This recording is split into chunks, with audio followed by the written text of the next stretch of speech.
ಎಲ್ಲ ಆತ್ಮ ಬಂಧುಗಳಿಗೂ ಪ್ರೀತಿಪೂರ್ವಕವಾದ ನಮಸ್ಕಾರಗಳನ್ನು ತಿಳಿಸುತ್ತಾ, ಮೊದಲನೆಯದಾಗಿ ಬ್ರಹ್ಮಶ್ರೀ ಪತ್ರಿಜಿ ಗುರುಗಳಿಗೂ, ಮಹಾತಾರ್ ಬಾಬಾಜಿಯವ್ರಿಗೂ ಹಾಗೂ ನಮ್ಮ ರಂಗನಾಥ್ ಸರ್ ಅವ್ರಿಗೂ ನಮಸ್ಕಾರನ ಹೇಳ್ತಾ ಈ ಒಂದು ಸುಂದರವಾದ ಸಂಜೆಯ ಕಾರ್ಯಕ್ರಮವನ್ನು ಪ್ರಾರಂಭ ಮಾಡ್ತಾ ಇದ್ದೇವೆ. ಇವತ್ತಿನ ವಿಷಯ ನಿಮ್ಗೆಲ್ರಿಗೂ ಗೊತ್ತಿರೋ ಹಾಗೆ ಮೊದಲನೇದಾಗಿ ನಾವು ಮುದ್ರೆಗಳನ್ನು ಹೇಳಕ್ ಹೋಗ್ತಿದ್ದೀವಿ. ಮುದ್ರೆಗಳ ನಂತರ ಧ್ಯಾನ ಇರುತ್ತೆ, ಧ್ಯಾನದ ನಂತರ ಜ್ಞಾನ ಹಂಚಿಕೆ ಇರುತ್ತೆ. ಇವೆಲ್ಲವೂ ಆದ ನಂತರ ನಮ್ಮೆಲ್ಲರಿಗೆ ಪ್ರೀತಿಯಾದಂತಹ ಪ್ರಶ್ನೆ ಉತ್ತರ ಇರ್ಬೋದು, ವಿಚಾರ ವಿನಿಮಯ ಇರ್ಬೋದು, ಇವುಗಳನ್ನು ನಾವೆಲ್ಲ ಹಂಚ್ಕೋತಿದ್ದೀವಿ ಅಂತ ಹೇಳ್ತಾ ಇವತ್ತಿನ ಕಾರ್ಯಕ್ರಮವನ್ನು ಶುರು ಮಾಡೇ ಬಿಡೋಣ. ಮೊದಲನೇದಾಗಿ ಡಾಕ್ಟರ್ ಯಶೋಧ ಅವರು ಮುದ್ರೆಗಳನ್ನು ತಿಳಿಸೋದ್ರ ಮೂಲಕ ಆರೋಗ್ಯ ಸಮಸ್ಯೆಗೆ ಸಾಕಷ್ಟು ಮಾಹಿತಿ ಎಲ್ಲವನ್ನು ಕೊಡ್ತಾ ಹೋಗ್ತಾರೆ. ಡಾಕ್ಟರ್ ಯಶೋಧ ಅವರೇ, ದಯವಿಟ್ಟು over to you. Thank you ma'am.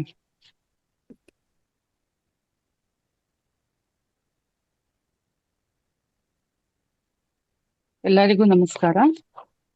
ಎಲ್ಲ ಗುರು ಹಿರಿಯರಿಗೆ ಹಾಗೂ ಪಿತಾಮಹ ಬ್ರಹ್ಮಶ್ರೀ ಪತ್ರಿಜಿ ಸರ್ ಅವರಿಗೆ ಹಾಗೂ ಮಹಾವತಾರ್ ಫೌಂಡೇಶನ್ ರಂಗನಾಥ್ ಸರ್ ಅವರಿಗೆ ಎಲ್ಲ ಇಡೀ ಟೀಮ್ಗೆ ನನ್ನ ನಮಸ್ಕಾರಗಳನ್ನು ತಿಳಿಸುತ್ತಾ, ಹಾಗೂ ಈ ಕಾರ್ಯಕ್ರಮದಲ್ಲಿ ಭಾಗವಹಿಸುತ್ತಿರುವ ಹಾಗೂ ಈ ಕಾರ್ಯಕ್ರಮವನ್ನು ವೀಕ್ಷಣೆ ಮಾಡುತ್ತಿರುವ ಪ್ರತಿಯೊಬ್ಬರಿಗೂ ನನ್ನ ನಮಸ್ಕಾರಗಳನ್ನು ತಿಳಿಸುತ್ತಾ ಇವತ್ತಿನ ವಿಷಯವನ್ನ ಶುರು ಮಾಡ್ತಾ ಇದ್ದೇನೆ. ಇವತ್ತು ನನ್ಗೆ ಮುದ್ರೆಗಳ ಬಗ್ಗೆ ಇವತ್ತು ಹೇಳ್ಕೊಡ್ತಾ ಇಲ್ಲ, ಅದರ ಬದಲಾಗಿ ಆರೋಗ್ಯಕರ ಜೀವನ ಶೈಲಿಯ ತತ್ವಗಳು ಏನೇನು ನಾವು ಪರಿಪಾಲಿಸ್ಬೇಕು ಅನ್ನೋದ್ರ ಬಗ್ಗೆ ವಿಷಯದ ಬಗ್ಗೆ ಕೆಲವೊಂದು ಅಂಶಗಳನ್ನ ತಿಳಿಸ್ಕೊಡ್ಲಿಕ್ಕೆ ಇವತ್ತು ಶುರು ಮಾಡ್ತಾ ಇದ್ದೇನೆ. ನಮ್ಮ ಆರೋಗ್ಯ ಯಾರ ಕೈಯಲ್ಲಿದೆ? ನಮ್ಮ ಕೈಯಲ್ಲಿದೆಯಾ ಇಲ್ಲ ಬೇರೆಯವ್ರಿಗೆ ಕೊಟ್ಬಿಟ್ಟಿದೀವಾ ಅಂತ ನಾವು ಪ್ರತಿಯೊಬ್ಬರು ಯೋಚನೆ ಮಾಡ್ಬೇಕಾಗುತ್ತೆ. ಯಾಕೆಂತಂದ್ರೆ ಹಲವಾರು ವರ್ಷಗಳ ಹಿಂದೆನೆ ನಮ್ಮ ಚರಕ ಆಚಾರ್ಯರು, ಶುಶ್ರುತ ಆಚಾರ್ಯರು ಎಲ್ಲ ಇನ್ನೂ ಗುರು ಪರಂಪರೆಯಲ್ಲಿ ಹಲವಾರು ವಿಷಯಗಳನ್ನ ಆರೋಗ್ಯಕ್ಕೆ ಸಂಬಂಧಿಸಿದಂತೆ ಯಾವ ತತ್ವಗಳನ್ನ ಯಾವ ನಿಯಮಗಳನ್ನ ಪರಿಪಾಲನೆ ಮಾಡ್ಕೊಂಡು ನಮ್ಮ ಜೀವನವನ್ನ ನಡೆಸ್ಬೇಕು ಅನ್ನೋದನ್ನ ಬಹಳಷ್ಟು ವಿವರವಾಗಿ ತಿಳಿಸ್ಕೊಟ್ಟಿದ್ದಾರೆ, ಅದು ಆಯುರ್ವೇದ ಗ್ರಂಥಗಳ ಮೂಲಕ. ಆದರೆ ನಾವೇನ್ ಮಾಡಿದೀವಿ, ಪಾಶ್ಚಿಮಾತ್ಯ ತತ್ವಗಳಿಗೆ ಒಳಗಾಗಿ ಅದನ್ನೆಲ್ಲ ಬದಿಗಿಟ್ಟು ನಮ್ಮ ಆಯುರ್ವೇದ ಪಾಲನೆಗಳನ್ನ ಬದಿಗಿಟ್ಟು ನಮ್ಮದೇ ಆದ ಒಂದು ಶೈಲಿಯಲ್ಲಿ ಜೀವನವನ್ನ ನಡೆಸ್ತಾ ಇದ್ದೇವೆ. ಅದಕ್ಕೋಸ್ಕರ ಇಷ್ಟೊಂದು ಕಷ್ಟಗಳು, ನೋವುಗಳು, ಅನಾರೋಗ್ಯ ಪರಿಸ್ಥಿತಿ ಉಂಟಾಗಿರುವಂತದ್ದು ಇಂದಿನ ದಿನಗಳಲ್ಲಿ.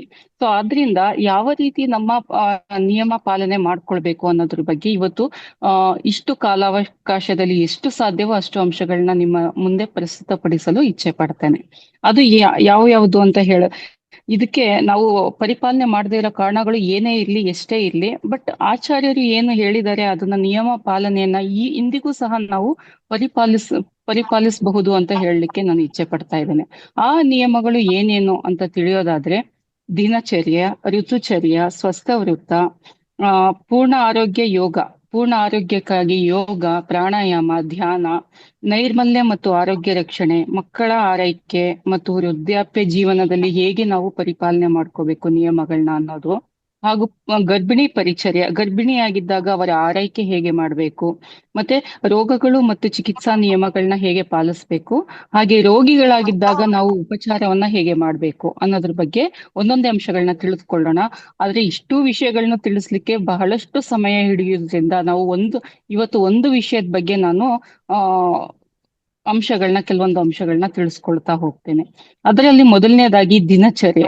ದಿನಚರ್ಯ ಅಂದ್ರೆ ಏನು, ಯಾರು ಪಾಲನೆ ಮಾಡ್ಬೇಕು? ಪ್ರತಿಯೊಬ್ಬರೂ ಪಾಲನೆ ಮಾಡ್ಬೇಕು ದಿನಚರ್ಯ ಅಂತ ಅಂದ್ರೆ ನಾವು ಬ್ರಾಹ್ಮಿ ಮುಹೂರ್ತದಲ್ಲಿ ಎದ್ದೇಳೋದ್ರಿಂದ ಹಿಡಿದು ದಿನ ಕಳೆದು ರಾತ್ರಿಯಾಗಿ ಮಲಗುವವರೆಗೆ ಏನೇನು ನಿಯಮಗಳನ್ನ ಪಾಲನೆ ಮಾಡ್ಬೇಕು, ಯಾವುದ್ರ ನಂತರ ಯಾವ್ದನ್ನ ಪಾಲನೆ ಮಾಡ್ಬೇಕು, ಅನುಸರಿಸ್ಬೇಕು ಅಂತ ತಿಳಿಸ್ಕೊಡೋದೇ ದಿನಚರ್ಯ ಅಂತ ಹೇಳೋದು. ದಿನಚರ್ಯ ಹೇಗೆ ಶುರುವಾಗುತ್ತೆ ಅಂತಂದ್ರೆ, ನಾವು ಸೂರ್ಯೋದಯ ಹುಟ್ಟುವ ಮುಂಚೆ, ಸೂರ್ಯ ಉದಯಿಸುವ ಮುಂಚೆ 2 ತಾಸಿನ ಹಿಂದೆಯೇ ನಾವು ಎಚ್ಚರ ಆಗ್ಬೇಕು, ಹಾಸಿಗೆ ಬಿಟ್ಟು ಹೇಳ್ಬೇಕು.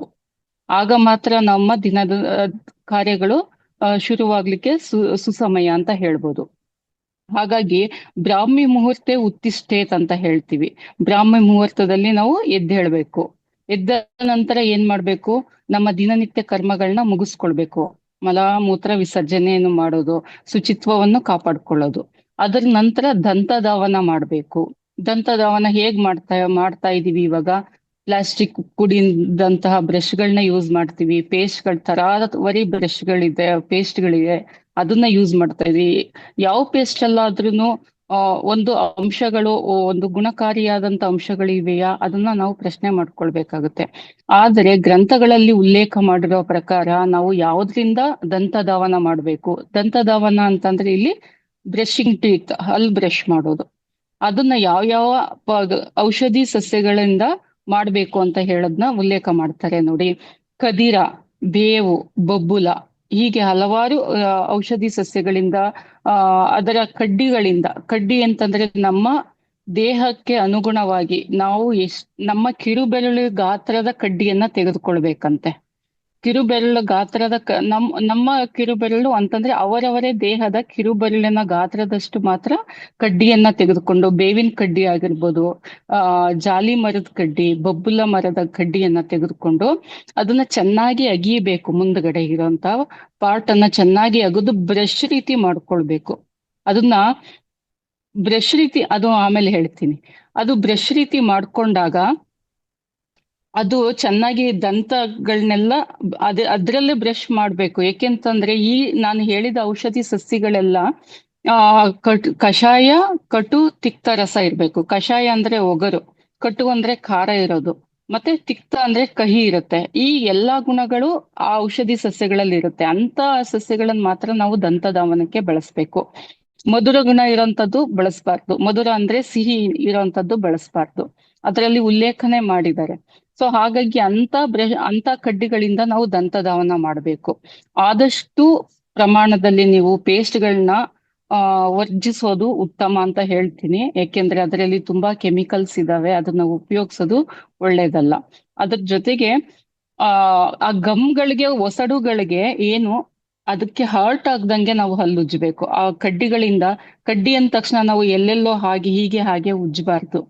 ಆ ಮಾಂಸಖಂಡ ಏನಿರುತ್ತೆ, ಒಸಡುಗಳು ಏನಿರುತ್ತೆ, ಗಮ್ಸ್ ಅಂತ ಹೇಳ್ತೀವಿ, ಅದಕ್ಕೆ ಯಾವುದೇ ರೀತಿಯ ಹಾನಿ ಆಗದಂತೆ ಬ್ರಷ್ ತರ ಮಾಡ್ಕೊಂಡು, ಜಗಿದು ಬ್ರಷ್ ತರ ಮಾಡ್ಕೊಂಡು ಹಲ್ಲುಗಳನ್ನ ತಿಕ್ಕಬೇಕು. ಅದರಿಂದ ಉಂಟಾದ ರಸ ಏನಿದೆ ಅದು ಹೊಟ್ಟೆಯಲ್ಲಿ ಹೋಗಿ ಜೀರ್ಣ ಕ್ರಿಯೆ ವ್ಯೂಹ ಶುರುವಾಗದೆ ಬಾಯಿಯಲ್ಲಿ ಆ ರಸ ನಮ್ಮ ದೇಹಕ್ಕೆ, ಜಠರಕ್ಕೆ ಹೋಗಿ ಜೀರ್ಣಕ್ರಿಯೆನೂ ಸಂಪೂರ್ಣವಾಗಿ ಶುಚಿ ಮಾಡುತ್ತೆ, ಮತ್ತೆ ಪಚನ ಕ್ರಿಯೆಯನ್ನು ಇನ್ಕ್ರೀಸ್ ಮಾಡುತ್ತೆ. ಜೀರ್ಣ ಶಕ್ತಿನೂ ಚೆನ್ನಾಗಾಗುತ್ತೆ, ಮತ್ತೆ ಮರುದಿನ ಮಲಬದ್ಧತೆ ಇಲ್ಲದೆ ಶರೀರವಾಗಿ ಸಲೀಸಾಗಿ ಮಲ ವಿಸರ್ಜನೆ ಮಾಡುವಂತಹ ಕೆಲಸವನ್ನ ಮಾಡುತ್ತೆ. ಹಾಗಾಗಿ ಇಂಥ ಕಡ್ಡಿಗಳನ್ನ ಉಪಯೋಗಿಸಿ ದಂತಧಾವನ ಮಾಡೋದು ಬಹು ಮುಖ್ಯ ಪಾತ್ರವನ್ನ ವಹಿಸುತ್ತೆ. ಅದ್ರ ನಂತರ ಜಿಹ್ವಾ ನಿರ್ಲೇಖನ ಅಂತಂದ್ರೆ, ಈಗ ಕಡ್ಡಿ ಹೇಳದ್ನಲ್ಲ, ಆ ಕಡ್ಡಿಯಲ್ಲೇ ಒಂದು ನಾರು ಅಥವಾ ಎರಡು ತರದ ನಾರು ಅದರಲ್ಲೇ ಕಡ್ಡಿಯಲ್ಲೇ ತೆಗೆದು ಅದರಲ್ಲಿ ಜಿಹ್ವಾ ನಿರ್ಲೇಖನ ಮಾಡ್ಬೇಕು ಅಂತ ಹೇಳಿದ್ದಾರೆ ಶಾಸ್ತ್ರ ಗ್ರಂಥಗಳಲ್ಲಿ. ಆವಾಗ ನಾವು ಪ್ಲಾಸ್ಟಿಕ್, ಮೆಟಲ್ಲು, ಟಂಗ್ ಕ್ಲೀನರ್ ಅಂತೆಲ್ಲ ಇವಾಗ ಯೂಸ್ ಮಾಡ್ತಾ ಇದೀವಲ್ಲ, ಅದ್ರ ಅವಶ್ಯಕತೆ ಬರೋದಿಲ್ಲ.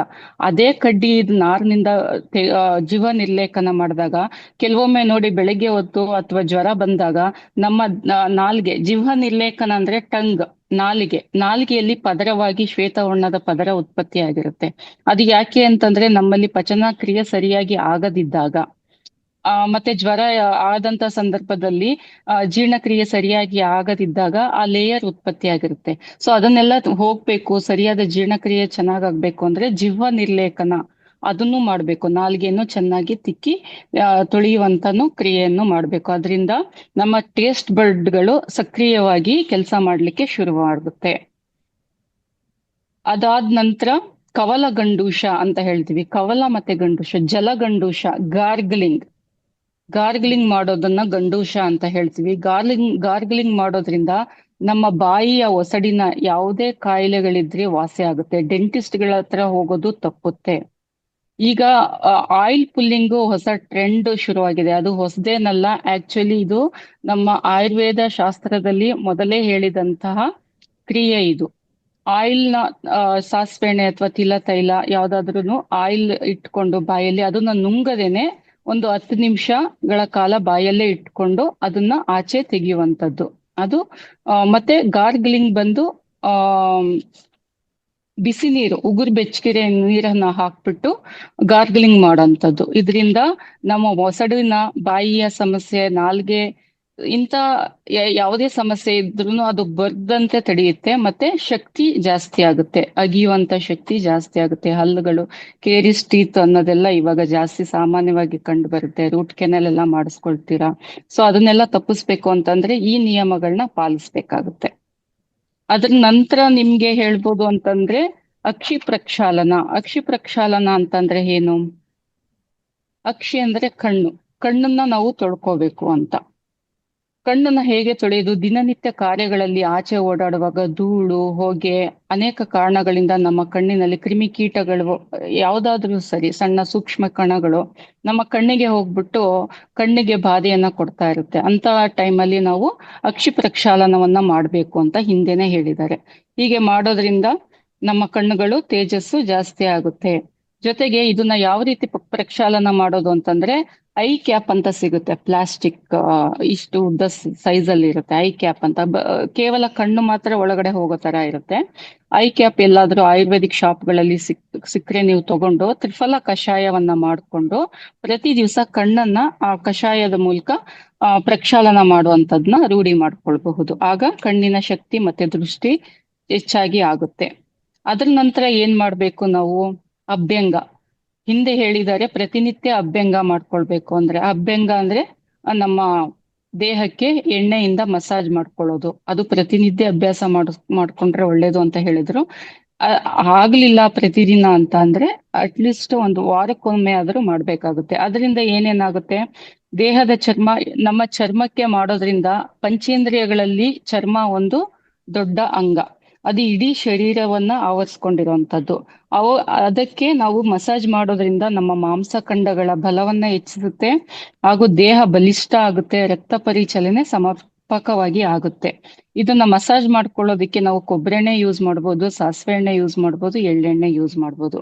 ಇದರಿಂದ ವಾತ ಸಂಬಂಧಿತ ರೋಗಗಳು, ಮಂಡಿ ನೋವು, ಮೊಣಕಾಲ್ ನೋವು, ಇಂಥ ರೋಗಗಳು ಕಡಿಮೆ ಆಗುತ್ತೆ. ವಾರಕ್ಕೊಮ್ಮೆ ಆದ್ರೂ ತೈಲಾಭ್ಯಂಗವನ್ನ ಮಾಡ್ಕೊಳ್ಬೇಕಾಗುತ್ತೆ.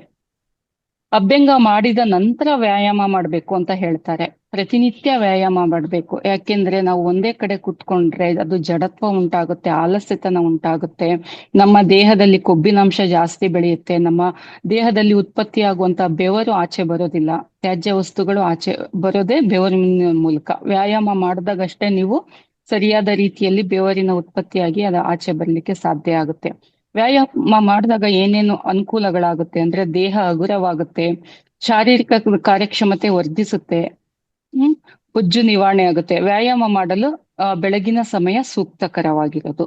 ಯಾರ್ಯಾರು ವ್ಯಾಯಾಮ ಮಾಡಬಾರ್ದು ಅಂತ ಹೇಳೋದಾದ್ರೆ ಅಧಿಕ ರಕ್ತಸ್ರಾವದಿಂದ ಬಳಲ್ತಿರೋರು, ಋತುಮತಿ ಆಗಿದ್ದಾಗ ಮಾಡಬಾರ್ದು, ಅತಿ ಕೃಶರಾದವರು, ಅವರಲ್ಲಿ ದೈಹಿಕ ಶಕ್ತಿನೇ ಇರಲ್ಲ ಅಂತವ್ರು ಮಾಡಬಾರ್ದು, ಮತ್ತೆ ಅತಿಯಾದ ವೃದ್ಧರು, ವಯೋಮಾನದಲ್ಲಿ ತಗೊಂಡಾಗ ವೃದ್ಧರು ಮಾಡಬಾರ್ದು. ಆಗ ತಾನೇ ಆಹಾರ ಸೇವನೆ ಮಾಡಿದ ತಕ್ಷಣ ಮಾಡಬಾರ್ದು. ಮತ್ತೆ ತಲೆ ಸುತ್ತು ಬಾಧೆ ಇದ್ದವರು ಮಾಡಬಾರ್ದು.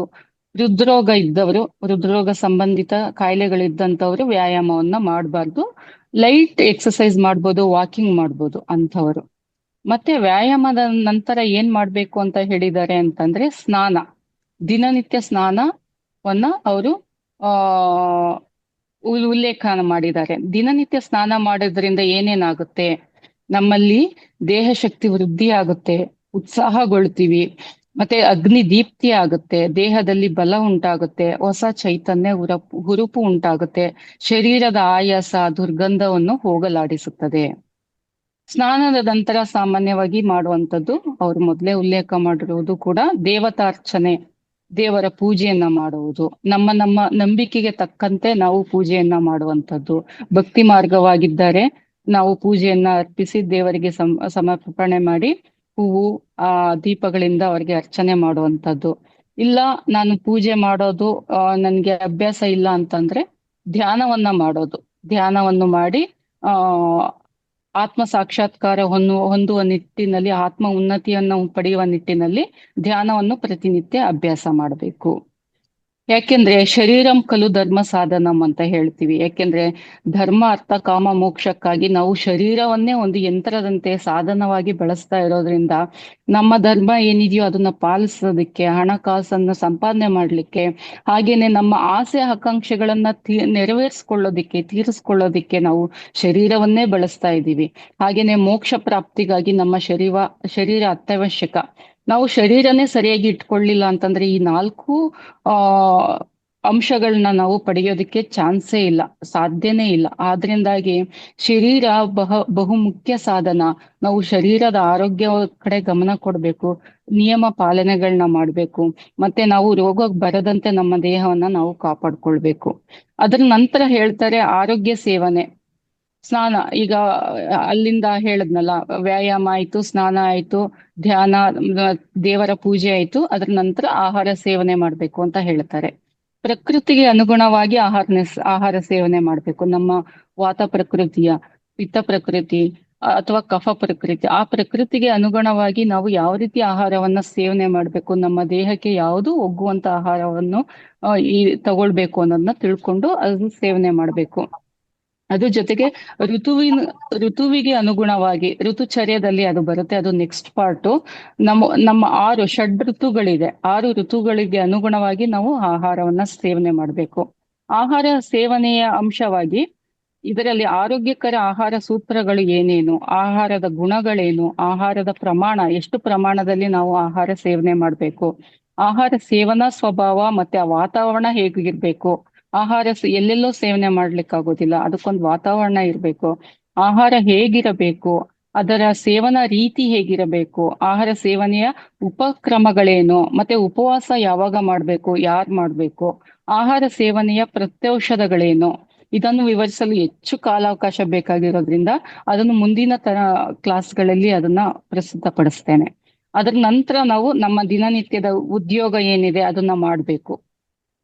ಆ ದಿನ ಕಳೆದ ನಂತರ ಸಂಜೆ ಆಗುತ್ತೆ, ಸಂಜೆ ಆದ್ಮೇಲೆ ಸ್ವಾಧ್ಯಾಯ ಮಾಡೋದು, ಸತ್ಸಂಗ ಮಾಡೋದು, ಏನು ಆ ದಿನವೆಲ್ಲ ಏನೇನು ನಾವು ಒಳ್ಳೇದನ್ನ ಅನುಭವ ಪಡ್ಕೊಂಡಿದೀವೋ ಅದು 4-6 ಜನರ ಹತ್ರ ಕುತ್ಕೊಂಡು ಅದು ಮಾಡ್ಕೋಬೇಕು, ವಿಚಾರ ವಿನಿಮಯ ಮಾಡ್ಕೋಬೇಕು, ಹಂಚಿಕೆ ಮಾಡ್ಕೋಬೇಕು. ನೋಡಿ, ಮೊದ್ಲೆಲ್ಲ ಹಳ್ಳಿಗಳಲ್ಲಿ ಹಳ್ಳಿ ಕಟ್ಟೆ ಅಂತ ಇತ್ತು, ಎಲ್ಲಾರು ಸೇರ್ಕೊಳ್ತಾ ಇದ್ರು, ಭಜನೆ ಮಾಡೋಂಥದ್ದು, ಒಳ್ಳೊಳ್ಳೆ ತತ್ವಪದಗಳನ್ನ ಹಾಡೋದು, ಒಳ್ಳೆ ವಿಚಾರಗಳನ್ನ ವಿನಿಮಯ ಮಾಡ್ಕೊಳ್ಳೋದು, ಕತೆಗಳನ್ನ ಹೇಳೋದು, ಹರಿಕತೆ ಕೇಳೋದು, ಇದೆಲ್ಲ ಮಾಡ್ತಾ ಇದ್ರು. ಅದರಿಂದ ಅವ್ರ ಜೀವನ ಮಾನಸಿಕವಾಗಿ ಅವರು ತುಂಬಾ ಶಕ್ತಿಯುತವಾಗ್ತಾ ಇದ್ರು. ಮತ್ತೆ ಮುಂದೆ ನೆಕ್ಸ್ಟ್ ಡೇ ಅವರು ತುಂಬಾ ಚೆನ್ನಾಗಿ ಅವರ ಕೆಲಸ ಕಾರ್ಯಗಳನ್ನ ನಿರ್ವಹಣೆ ಮಾಡ್ಲಿಕ್ಕೆ ಅವರು ಸಮರ್ಥರಾಗ್ತಾ ಇದ್ರು.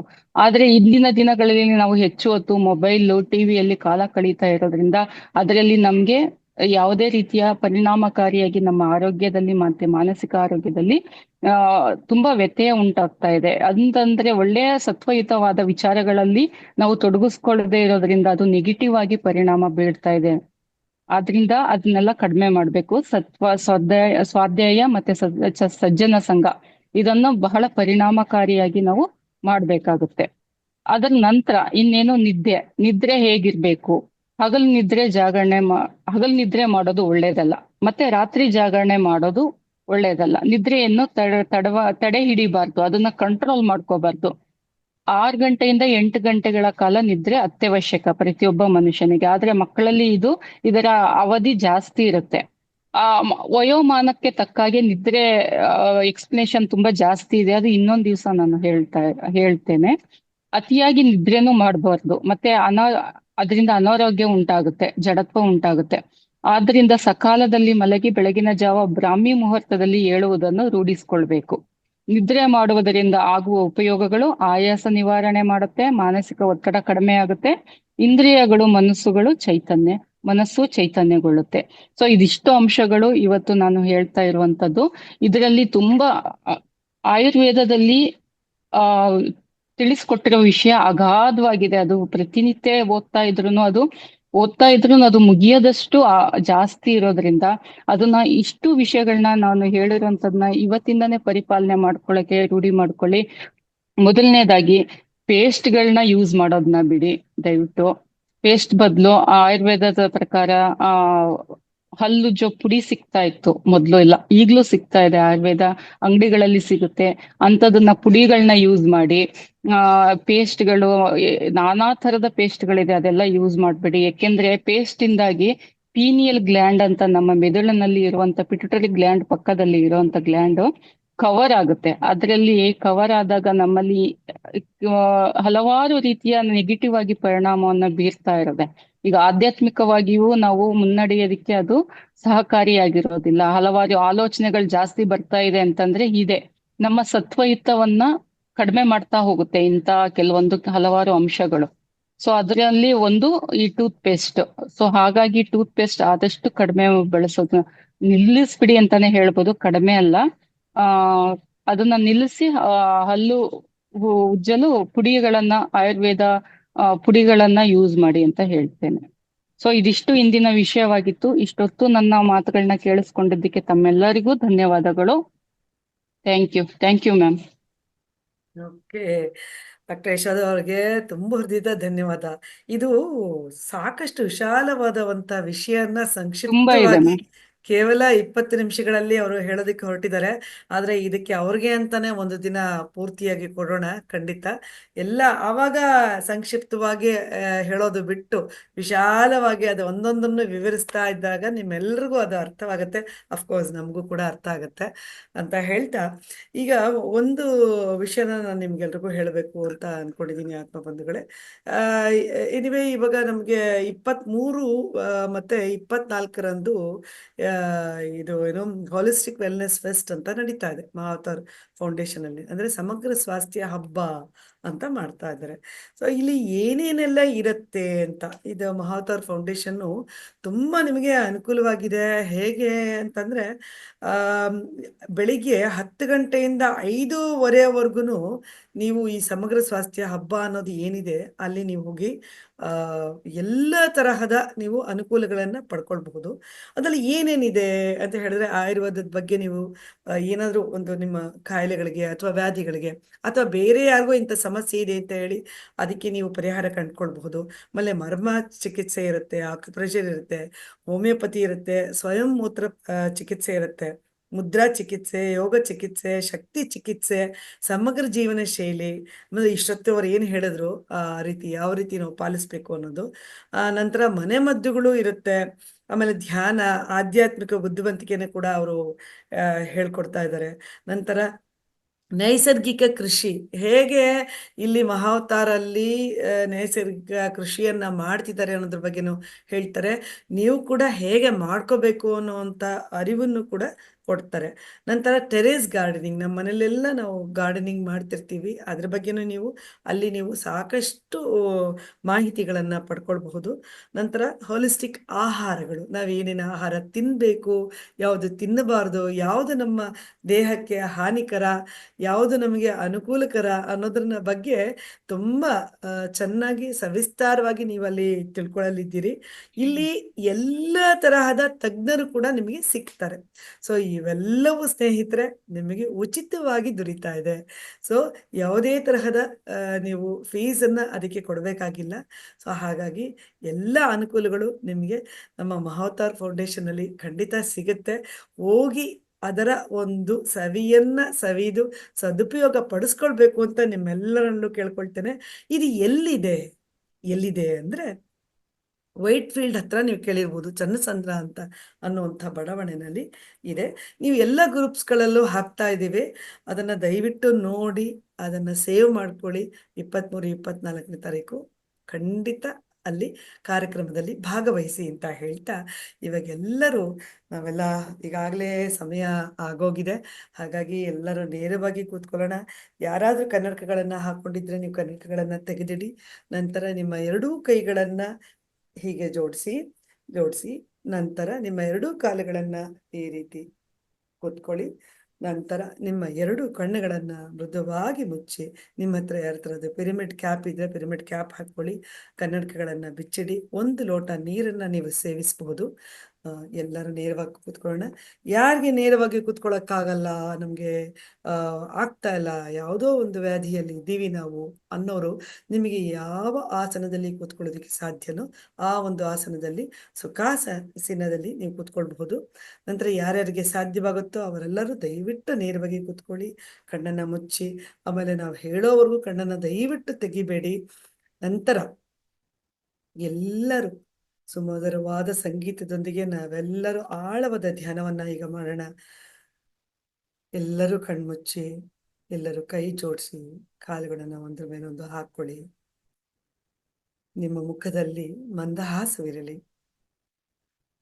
ನಾವು ಉಸಿರನ್ನ ತೆಗೆದುಕೋಬೇಕಾದ್ರೆ ಪ್ರಪಂಚದಲ್ಲಿರತಕ್ಕಂಥ ಎಲ್ಲ ಸಕಾರಾತ್ಮಕವಾದ ವಿಷಯಗಳನ್ನು ಎಲ್ಲರೂ ನಿಧಾನವಾಗಿ ನಿಮ್ಮ ಎರಡೂ ಕೈಗಳನ್ನು ತೆಗೆದು ಆ ಬಿಸಿಯಾದ ಸ್ಪರ್ಶವನ್ನು ಕಣ್ಣಿನ ಮೇಲಿರಿಸಿ ಆ ಸ್ಪರ್ಶದ ಅನುಭವವನ್ನು ಪಡೆದುಕೊಳ್ಳಿ. 5, 4, 3, 2, 1, 0. ನಿಧಾನವಾಗಿ ನಿಮ್ಮ ಎರಡೂ ಕೈಗಳನ್ನು ನೋಡುತ್ತಾ ಕಣ್ಣನ್ನು ತೆರೆಯಿರಿ.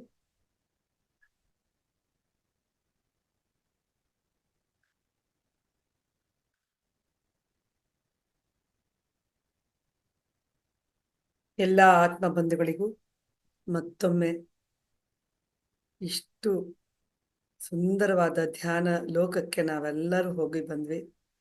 ನಿಮ್ಮೆಲ್ಲರಿಗೂ ಪ್ರೀತಿಯ ಚಪ್ಪಾಳೆ.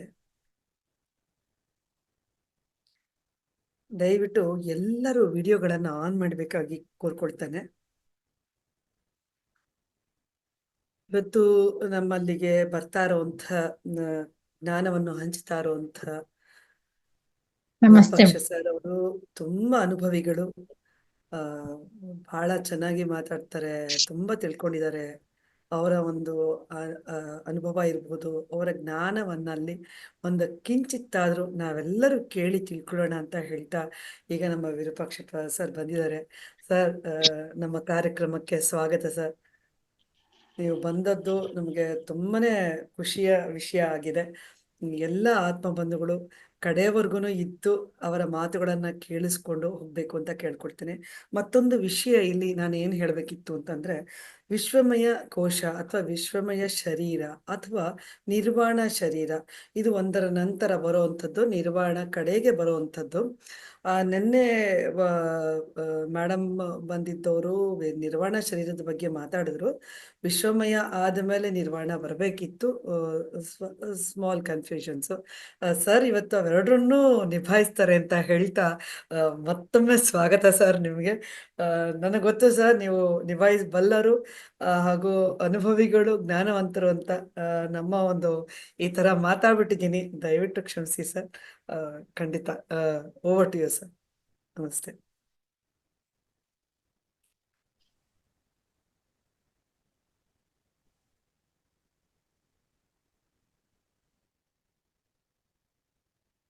ಸರ್, ನಿಮ್ಮ ಮಾತು ಕೇಳಿಸ್ತಾ ಇಲ್ಲ. ಏನು ಕೇಳಿಸ್ತಿಲ್ಲ ಸರ್. ಮ್ಯೂಟ್ ಆಗಿದೆ ಸರ್.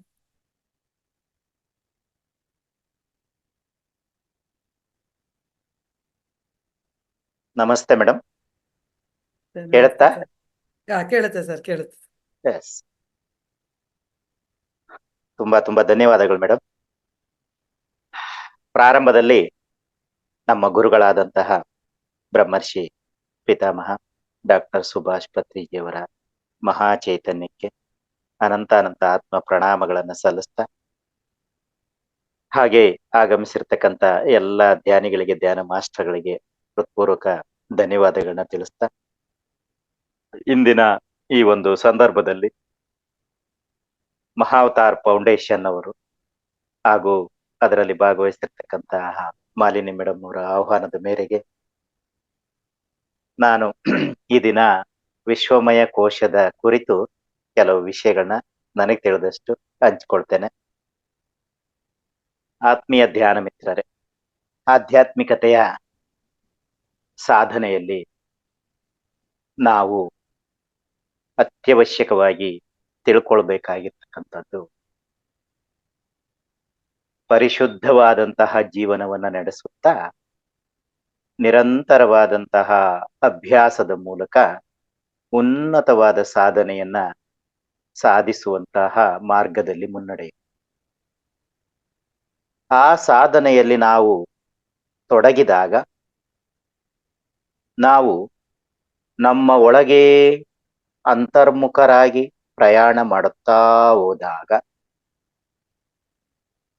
ನಮ್ಮ ಆತ್ಮದ ಉನ್ನತಿ, ಆತ್ಮದ ಸ್ಥಿತಿ ಇವುಗಳನ್ನ ತಿಳ್ಕೊಳ್ತಾ ಮೋಕ್ಷದ ಸ್ಥಿತಿಗನ್ನ ಪಡಿತೇವೆ.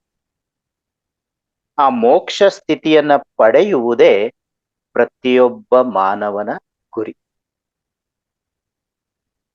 ಆ ಮಾನವನ ಗುರಿಯನ್ನ ಸಾಧಿಸುವ ದಿಶೆಯಲ್ಲಿ ಅವನು ಈ ಕೋಶಗಳ ಬಗ್ಗೆ, ಶರೀರಗಳ ಬಗ್ಗೆ ಕೂಡ ತಿಳ್ಕೊಳ್ಬೇಕು. ತಿಳಿದದ್ದನ್ನ ಅನುಭವಿಸುತ್ತಾ ಸಾಗಿದಾಗ ಆ ಸ್ಥಿತಿಯನ್ನ ತಲುಪ್ತೇವೆ. ಬರೀ ತಿಳಿಯುವ ಮಟ್ಟದಲ್ಲೇ ನಾವಿದೀವಿ. ಆ ಸ್ಥಿತಿಯಲ್ಲೇ ಇದ್ದಾಗ ನಾವು ಆನಂದದ ಸ್ಥಿತಿ ಆಗ್ಲಿ, ಆ ಮೋಕ್ಷದ ಸ್ಥಿತಿಯನ್ನಾಗ್ಲಿ ಅನುಭವಿಸಲಿಕ್ಕೆ ಆಗಲ್ಲ. ಹಾಗಾಗಿ ಈಗ ಸದ್ಯಕ್ಕೆ ನಾವು ತಿಳ್ಕೊಳ್ಳೋ ಮಟ್ಟದಲ್ಲಿದ್ದೀವಿ. ತಿಳಿದಿರೋಂತಹ ವಿಚಾರಗಳನ್ನ ತಿಳಿಸ್ತಾ ಪ್ರಯತ್ನ ಮಾಡೋಣ. ಆ ಸಾಧನೆಯಲ್ಲಿ ನಾವು ತೊಡಗಿಕೊಳ್ಳೋಣ. ಯಾಕೆಂದ್ರೆ ಈಗ ಮಾರ್ಗದಲ್ಲಿ ಇದೀವಿ. ಆತ್ಮ ಜ್ಞಾನದ ಧ್ಯಾನ ಮಾರ್ಗದಲ್ಲಿ ನಾವಿರೋದ್ರಿಂದ ಪ್ರಯತ್ನ ನಿರಂತರವಾಗಿ ನಡೆಯುತ್ತಾ ಇರುತ್ತೆ. ಅದರಲ್ಲಿ ಪ್ರಯತ್ನ ಅಂತೂ ಶ್ರದ್ಧೆಯಿಂದ, ನಿಷ್ಠೆಯಿಂದ ನಿರಂತರವಾಗಿ ಮಾಡ್ತಾ ಹೋದಾಗ ಅದು ಖಂಡಿತ ಸಾಧ್ಯ ಆಗುತ್ತೆ ಅನ್ನೋ ನಂಬಿಕೆ ನಮ್ಮಲ್ಲಿ ಇದೆ. ಸೊ ಆ ದಿಶೆಯಲ್ಲಿ ಈಗಾಗಲೇ ನಾವು ಶರೀರಗಳ ಬಗ್ಗೆ ತಿಳ್ಕೊಂಡಿದ್ದೀವಿ. 7 ಶರೀರಗಳಿದೆ. ಆ 7 ಶರೀರಗಳು ಸ್ವಲ್ಪ ಪರಿಚಯ ಮಾಡ್ಕೊಳ್ತಾ ಹೋಗೋಣ. ಅದು ಮೊದಲನೇದಾಗಿ ಅನ್ನಮಯ ಶರೀರ. ಈ ಅನ್ನಮಯ ಶರೀರ ನಮಗೆ ಕಣ್ಣಿಗೆ ಕಾಣುವಂತಹ ಈ ಸ್ಥೂಲ ಶರೀರ, ದೈಹಿಕ ಅಥವಾ ಫಿಸಿಕಲ್ ಬಾಡಿ ಅಂತೇನ್ ಕರಿತೀವಿ, ಈ ದೇಹ ಉಳ್ಳಂತಹ ಶರೀರ. ಇದು ಅನ್ನ, ನೀರು ಅಥವಾ ಆಹಾರದಿಂದಲೇ ಜೀವಿಸುವಂಥದ್ದು, ಕಣ್ಣಿಗೆ ಕಾಣುವಂಥದ್ದು. ಇಂದು ಇದ್ದು ಒಂದಲ್ಲ ಒಂದು ದಿವಸ ಹೊರಟು ಹೋಗುವಂಥದ್ದು, ನಾಶ ಹೊಂದುವಂಥದ್ದು ಇದು ಅನ್ನಮಯ ಶರೀರ. ಹಾಗೆ ಎರಡನೆಯದು ಪ್ರಾಣಮಯ ಶರೀರ. ಇದು ಪ್ರಾಣದಿಂದ ಕೂಡಿರುವಂಥದ್ದು. ಪ್ರಾಣ ಅಂದ್ರೆ ಉಸಿರು. ಆ ಉಸಿರಿನಿಂದಲೇ ಕೂಡಿರ್ತಕ್ಕಂಥದ್ದು. ಆ ಉಸಿರಿನ ಶಕ್ತಿಯ ಮೂಲಕ ತನ್ನ ಸ್ವಸ್ಥತೆಯನ್ನ ಸಾಧಿಸಿಕೊಳ್ಳುವಂಥದ್ದು. ಅದಕ್ಕೆ ಧ್ಯಾನ, ನಿದ್ರೆ ತುಂಬಾ ಅವಶ್ಯಕ.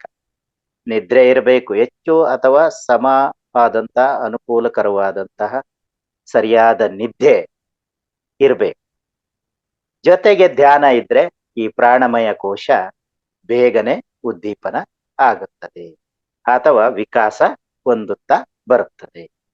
ಹಾಗಾಗಿ ಈ ಪ್ರಾಣಮಯ ಕೋಶ ಉದ್ದೀಪನ ಆಗಲಿಕ್ಕೆ ಧ್ಯಾನ, ನಿದ್ರೆ ಬೇಕೇ ಬೇಕು. ಅಂದ್ರೆ ಆ ಧ್ಯಾನದ ಮೂಲಕ ನಮ್ಮ ಬ್ರಹ್ಮರಂಧ್ರದಲ್ಲಿ ಕಾಸ್ಮಿಕ್ ಎನರ್ಜಿಯನ್ನ ಪಡ್ಕೊಳ್ತಾ, ಪ್ರಾಣ ಶಕ್ತಿಯನ್ನ ಹೆಚ್ಚೆಚ್ಚು ಪಡ್ಕೊಳ್ತಾ ಅದರಲ್ಲಿ ವಿಕಾಸ ಹೊಂದುತ್ತಾ ಹೋಗುತ್ತೇವೆ. ಇನ್ನು ಮೂರನೆಯದು ಮನೋಮಯ ಕೋಶ. ಇದು ಪ್ರತಿಯೊಬ್ಬ ಮಾನವನಲ್ಲಿ ಕಂಡು ಬರ್ತಕ್ಕಂಥದ್ದು. ಬೇರೆ ಜೀವಿಗಳಲ್ಲಿ ಅಷ್ಟಾಗಿ ಅಭಿವೃದ್ಧಿ ಹೊಂದಿರೋದಿಲ್ಲ. ಈ ಮನಸ್ಸುಳ್ಳ ಮಾನವನಿಗೆ ಈ ಮನೋಮಯ ಕೋಶ ಹೆಚ್ಚು ಅಭಿವೃದ್ಧಿ ಹೊಂದಿರುತ್ತೆ. ಈ ಮನಸ್ಸಿನ ಭಾವನೆಗಳು, ಆಲೋಚನೆಗಳು, ಕಲ್ಪನೆಗಳು ಇದರ ಆಹಾರ. ಈ ಕಲ್ಪನೆಗಳಲ್ಲಿಯೇ, ಯೋಚನೆಗಳಲ್ಲಿಯೇ ಇದು ತೊಡಗಿರುತ್ತೆ. ಅಂತ ಮನೋಮಯ ಶರೀರವನ್ನ ನಾವು ಶುದ್ಧಿ ಮಾಡ್ಕೋಬೇಕು, ಅಭಿವೃದ್ಧಿ ಮಾಡ್ಕೋಬೇಕು ಅಂದ್ರೆ ಸತ್ಸಂಗಗಳನ್ನೇ ಮಾಡ, ಸಜ್ಜನರ ಸಹವಾಸವೇ ಮಾಡ, ಸದ್ಭಾವನೆಗಳನ್ನೇ ಹೊಂದಬೇಕು, ಸಕಾರಾತ್ಮಕ ಆಲೋಚನೆಗಳನ್ನೇ ಇಟ್ಟುಕೊಳ್ಳಬೇಕು, ಸಕಾರಾತ್ಮಕ ಸಂಕಲ್ಪಗಳೊಂದಿಗೆ ಮುನ್ನಡೆಯಬೇಕು. ಆಗ ಮನೋಮಯ ಶರೀರ ಜಾಗೃತ ಆಗುತ್ತೆ, ಉನ್ನತಿಯ ಕಡೆಗೆ ಸಾಗುತ್ತೆ, ರಂಜನೀಯವಾಗಿ ಸಂತೋಷ ಸಂಭ್ರಮ ಅನುಭವಿಸ್ತಾ ಅದು ಗೊಂದಲವಿಲ್ಲದೆ ಅದು ವಿಕಾಸ ಹೊಂದುತ್ತಾ ಹೋಗುತ್ತೆ. ಇನ್ನ ನಾಲ್ಕನೆಯದು ವಿಜ್ಞಾನಮಯ ಕೋಶ. ವಿಜ್ಞಾನಮಯ ಕೋಶ ಇದು ಸಾಕಷ್ಟು ಸತ್ಯವನ್ನ ತಿಳ್ಕೊಳ್ಳೋದಿಕ್ಕೆ ಪ್ರಯತ್ನ ಮಾಡುತ್ತೆ, ಬುದ್ಧಿಯನ್ನ ವಿಕಾಸ ಮಾಡ್ಕೊಳ್ತಾ ಹೋಗುತ್ತೆ, ಶಾಸ್ತ್ರಬದ್ಧವಾದ ಅಧ್ಯಯನ ಮಾಡ್ಕೊಳ್ಳೋದಿಕ್ಕೆ, ಸರಿಯಾದ ಜ್ಞಾನವನ್ನ ತಿಳ್ಕೊಳ್ತಕ್ಕಂತಹ ಪ್ರಯತ್ನದಲ್ಲಿ ನಾವು ಇದನ್ನ ಪಡ್ಕೊಳ್ತಾ ಹೋಗ್ತೀವಿ ಅಥವಾ ಅದನ್ನ ತಿಳ್ಕೊಳ್ತಾ ಹೋಗ್ತೀವಿ. ಅಂದ್ರೆ ಸ್ವಾಧ್ಯಾಯದ ಮೂಲಕ, ಅನುಭವಗಳನ್ನ ಕೇಳುವ ಮೂಲಕ ನಾವು ಈ ಒಂದು ಕೋಶವನ್ನ ಅಂದ್ರೆ ವಿಜ್ಞಾನಮಯ ಕೋಶವನ್ನ ಉದ್ದೀಪನ ಮಾಡ್ಕೋಬಹುದು ಅಥವಾ ವಿಕಾಸಕ್ಕೆ ದಾರಿ ಮಾಡ್ಕೊಡ್ಬಹುದು.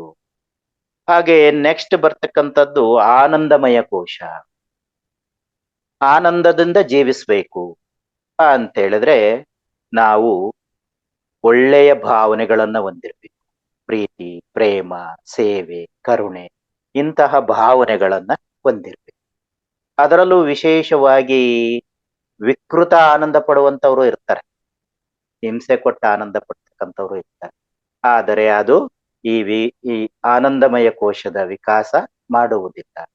ಬದಲಾಗಿ ಸತ್ಪ್ರೇಮ, ಸತ್ಕರುಣೆ ಅಥವಾ ಸೇವೆ, ಒಳ್ಳೆಯ ಕೆಲಸಗಳನ್ನ ಮಾಡಿ ಸೇವೆ ಮಾಡುವುದರ ಮೂಲಕ ನಾವು ಆನಂದವನ್ನ ಪಡ್ಕೊಳ್ತಾ ಹೋಗ್ಬೇಕು. ಆ ಆನಂದದ ಸ್ಥಿತಿಯನ್ನ ನಾವು ಸದಾ ಹೊಂದುತ್ತಾ ಬಂದಲ್ಲಿ ಆನಂದಮಯ ಕೋಶ ವಿಕಸಿಸುತ್ತಾ ಹೋಗುತ್ತೆ. ಆದ್ದರಿಂದ ಯಾವಾಗಲೂ ಸೇವಾ ಮನೋಭಾವನೆಯನ್ನ, ಪ್ರೇಮದ ಭಾವನೆಗಳನ್ನ ಹೊಂದುತ್ತಾ ನಮ್ಮನ್ನ ನಾವು ಆನಂದ ಸ್ವರೂಪಿಗಳಾಗಿ ಮಾಡ್ಕೊಳ್ಳೋದ್ರಲ್ಲಿ ಆನಂದಮಯ ಕೋಶದ ವಿಕಾಸ ಇದೆ. ನೆಕ್ಸ್ಟ್ 6ನೆಯ ಕೋಶ ವಿಶ್ವಮಯ ಕೋಶ. ಈ ವಿಶ್ವಮಯ ಕೋಶದ ಬಗ್ಗೆ ನಾವು ತಿಳ್ಕೊಳ್ಳಕ್ಕೆ ಇವತ್ತು ಹೊರಟಿವಿ. ಆ ವಿಶ್ವಮಯ ಕೋಶ ನಮ್ಮ ದೇಹದ 6ನೆಯ ಕೋಶ ಅಥವಾ 6ನೆಯ ಶರೀರ. ಇಲ್ಲೆಲ್ಲ ನಾವು ಗಮನಿಸ್ಕೋಬೇಕು. ಏನಿದು? ಅನ್ನಮಯ, ಪ್ರಾಣಮಯ, ಮನೋಮಯ, ಆನಂದಮಯ, ವಿಶ್ವಮಯ. ಏನಿದು ಮಯ?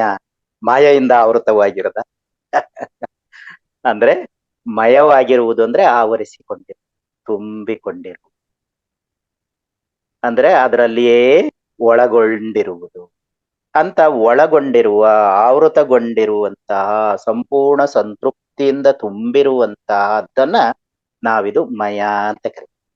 ಹಾಗೆ ವಿಶ್ವಮಯ ಅಂತ ಹೇಳಿದ್ರೆ ವಿಶ್ವದೆಲ್ಲ ಆವೃತವಾಗಿ, ವಿಶ್ವವೆಲ್ಲ ತುಂಬಿರ್ತಕ್ಕಂಥದ್ದು ವಿಶ್ವಾತ್ಮ ಭಾವ. ಆ ವಿಶ್ವಾತ್ಮ ಭಾವವನ್ನ ತೋರಿಸುವಂತಹದ್ದೇ ವಿಶ್ವಮಯ ಶರೀರ. ಅಂದ್ರೆ ನಾವು ಈ ಆನಂದಮಯ ಶರೀರದಲ್ಲಿ ಆತ್ಮ ಅನ್ನೋದೊಂದು ಸ್ವಲ್ಪ ಭಾವನೆಗೆ ಬಂದಿರ್ತೀವಿ, ಆತ್ಮದ ಸ್ಥಿತಿಯಲ್ಲಿ ಇರ್ತೀವಿ. ಆ ಆತ್ಮದ ಸ್ಥಿತಿಯಲ್ಲಿ ಇರ್ತಕ್ಕಂಥ ನಾವು ನಮ್ಮ ಹಾಗೆಯೇ ಇನ್ನೊಂದು ವಸ್ತುವು ಇದೆ, ಇನ್ನೊಂದು ಜೀವಿಯೂ ಇದೆ, ಇನ್ನೊಬ್ಬ ವ್ಯಕ್ತಿಯೂ ಇದ್ದಾರೆ, ಎಲ್ಲವೂ ನಮ್ಮ ಹಾಗೆಯೇ ಆತ್ಮ ಸ್ವರೂಪರಾಗಿದ್ದಾರೆ.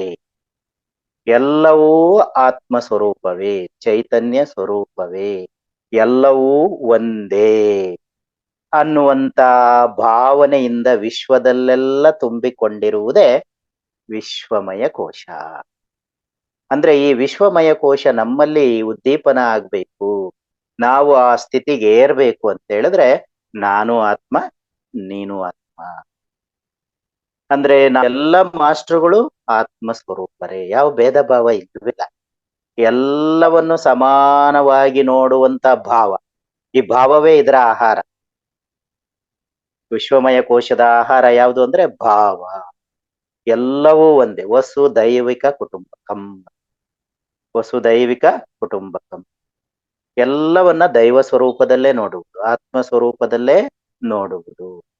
ಅದು ಬಿಟ್ಟು ಭಾಷೆಯಿಂದ ನೋಡೋದು, ಬಣ್ಣದಿಂದ ನೋಡೋದು, ರೂಪದಿಂದ ನೋಡೋದು, ಆಕಾರದಿಂದ ನೋಡೋದು, ಹೀಗೆ ಭೇದ ಭಾವ ಬರ್ತಕ್ಕಂತ ರೂಪಗಳಲ್ಲಿ ನೋಡ್ತಾ ಇದ್ದೀವಿ ಅಂದ್ರೆ ನಾವಿನ್ನು ಆತ್ಮ ಸ್ವರೂಪಕ್ಕೂ ಬಂದಿರಲ್ಲ ಅಥವಾ ವಿಶ್ವಮಯ ಕೋಶದ ಸ್ಥಿತಿಗೆ ಬಂದಿರೋದೇ ಇಲ್ಲ. ಅದಕ್ಕೋಸ್ಕರ ನಾವು ವಿಶ್ವಮಯ ಕೋಶ ಅಂತ ಹೇಳಿದ್ರೆ ವಿಶ್ವವೆಲ್ಲ ಒಂದೇ. ಅಂದ್ರೆ ನಾನು ಆತ್ಮ ಸ್ವರೂಪಿ, ಈ ಆತ್ಮ ಶಾಶ್ವತವಾದದ್ದು, ಈ ಆತ್ಮವೇ ಎಲ್ಲರಲ್ಲೂ ಇದೆ, ಎಲ್ಲರ ಚಟುವಟಿಕೆಗಳಿಗೆ ಕಾರಣವಾಗಿರುವ ಆತ್ಮವೇ ಎಲ್ಲರ ಆತ್ಮ. ಅಂದ್ರೆ ಈ ಆತ್ಮಕ್ಕೂ ಆ ಆತ್ಮಕ್ಕೂ ಭೇದ ಭಾವವೇ ಇಲ್ಲ, ಆತ್ಮದಲ್ಲಿ ಯಾವುದೇ ವ್ಯತ್ಯಾಸ ಇಲ್ಲ, ಎಲ್ಲವೂ ಆತ್ಮ ಸ್ವರೂಪವೇ ಅನ್ನುವಂತಹ ಭಾವನೆಯನ್ನ ಹೊಂದಿದಾಗ ಈ ವಿಶ್ವಮಯ ಕೋಶ ಜಾಗೃತ. ಅಂದ್ರೆ ಇದನ್ನ ನಾವು ಆಧ್ಯಾತ್ಮಿಕ ಪರಿಭಾಷೆಯಲ್ಲಿ ಏನಂತೀವಿ ಅಂದ್ರೆ ಅದೊಂದು ಶ್ರೇಷ್ಠವಾದ ವಾಕ್ಯ, ತತ್ವಮಸಿ. ತತ್ವಂ ಅಸ್ತಿ, ಅದೇ ನಾನು, ನಾನೇ ಅದು. ಅದು ಬೇರೆ ಅಲ್ಲ, ನಾನ್ ಬೇರೆ ಅಲ್ಲ, ಎಲ್ಲ ಒಂದೇ, ನಾನೇ ಅದು, ಅದೇ ನಾನು ಅನ್ನುವಂತಹ ಏಕತ್ವದ ಭಾವ, ಏಕತ್ವದ ಭಾವವನ್ನು ಹೊಂದಿರ್ತಕ್ಕಂಥದ್ದೇ ವಿಶ್ವಮಯ ಕೋಶದ ಲಕ್ಷಣ. ಹಾಗೆಯೇ ಇದಕ್ಕೆ ಇನ್ನೂ ಒಂದು ಆಧ್ಯಾತ್ಮಿಕ ಭಾಷೆಯಲ್ಲಿ ಏನ್ ಪದ ಬಳಸ್ತೀವಿ ಅಂತ ಹೇಳಿದ್ರೆ, ನಾವು ಈಶ್ವರ ಪ್ರಣಿಧಾನ ಅಂತ ಕರಿತೀವಿ. ಈಶ್ವರ ಪ್ರಣಿಧಾನ ಅಂದ್ರೆ ಎಲ್ಲವೂ ಈಶ್ವರ ಸ್ವರೂಪವೇ. ಪ್ರತಿ ಗಿಡ ಇರ್ಲಿ, ಮರ ಇರ್ಲಿ, ಪ್ರಾಣಿ ಇರ್ಲಿ, ಪಕ್ಷಿ ಇರ್ಲಿ, ಮಾನವರಿರ್ಲಿ, ಯಾವುದೇ ಜೀವಿ ಇರ್ಲಿ, ಯಾವುದೇ ವ್ಯಕ್ತಿ ಇರ್ಲಿ, ಎಲ್ಲರೂ ದೈವ ಸ್ವರೂಪವೇ, ಈಶ್ವರ ಸ್ವರೂಪವೇ ಎನ್ನುವಂತ ಭಾವನೆಯಲ್ಲಿ ಇರುವುದೇ ವಿಶ್ವಮಯ ಕೋಶದ ಸ್ಥಿತಿ. ಹಾಗಾಗಿ ಈಶ್ವರ ಪ್ರಣಿಧಾನ ಅಂತೇಳಿ ಇದನ್ನ ಕರೀತೇವೆ. ಇಲ್ಲಿ ನಾವೇನ್ ಅರ್ಥ ಮಾಡ್ಕೋಬೇಕು ಅಂತ ಹೇಳಿದ್ರೆ, ಎಲ್ಲರಿಗೂ ಸಮಾನವಾದಂತಹ ಆತ್ಮ, ಎಲ್ಲರಿಗೂ ಸಮಾನವಾದಂತ ಕೋಶ ಈ ವಿಶ್ವಮಯ ಕೋಶ. ಇದು ಇದೆ, ಪ್ರತಿಯೊಬ್ಬರಲ್ಲೂ ಸಮಾನವಾಗಿದೆ, ಎಲ್ಲರಲ್ಲೂ ಸಮಾನವಾಗಿದೆ. ಈ ಮೇಲಿನ 5 ಕೋಶಗಳು ಪ್ರತಿಯೊಬ್ಬರಲ್ಲೂ ವ್ಯತ್ಯಾಸ ಹೊಂದಿರ್ತವೆ, ಬೇರೆ ಬೇರೆ ಬೇರೆ ಬೇರೆ ರೀತಿಯಲ್ಲಿ ಇರ್ತವೆ. ಅವರವರ ದೇಹಕ್ಕೆ ತಕ್ಕಂತೆ, ಮನಸ್ಸಿಗೆ ತಕ್ಕಂತೆ, ಬುದ್ಧಿಗೆ ತಕ್ಕಂತೆ ವ್ಯತ್ಯಾಸ ಹೊಂದಿರ್ತವೆ.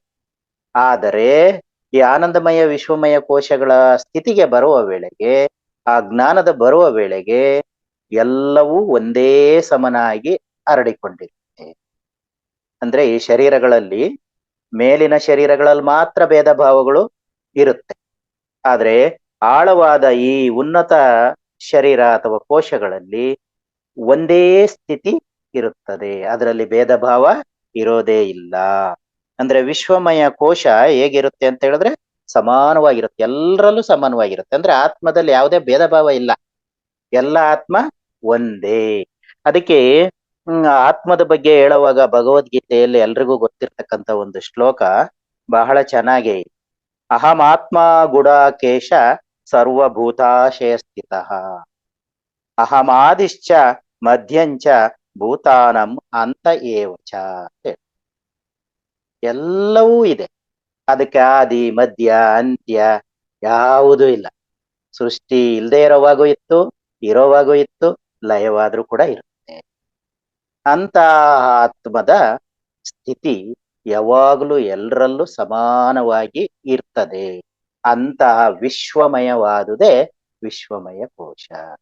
ವಿಶ್ವದಾದ್ಯಂತ ಸರ್ವವ್ಯಾಪಕವಾಗಿ, ಸರ್ವ ಸಮಾನವಾಗಿ, ಸರ್ವ ರೀತಿಯಲ್ಲೂ ಒಂದೇ ಆಗಿ ಇರುವಂತ ದೃಷ್ಟಿಕೋನ ನಮ್ಮಲ್ಲಿ ಬೆಳೆದಾಗ ನಮ್ಮಲ್ಲಿ ವಿಶ್ವಮಯ ಕೋಶದ ಸ್ಥಿತಿಗೆ ನಾವಿದ್ದೀವಿ. ಅಂದ್ರೆ ನಾನು ಬೇರೆ ಎಲ್ಲರಲ್ಲೂ ಕೂಡ ಯಾವ ಭಾವನೆ ಕಾಣ್ಬೇಕು?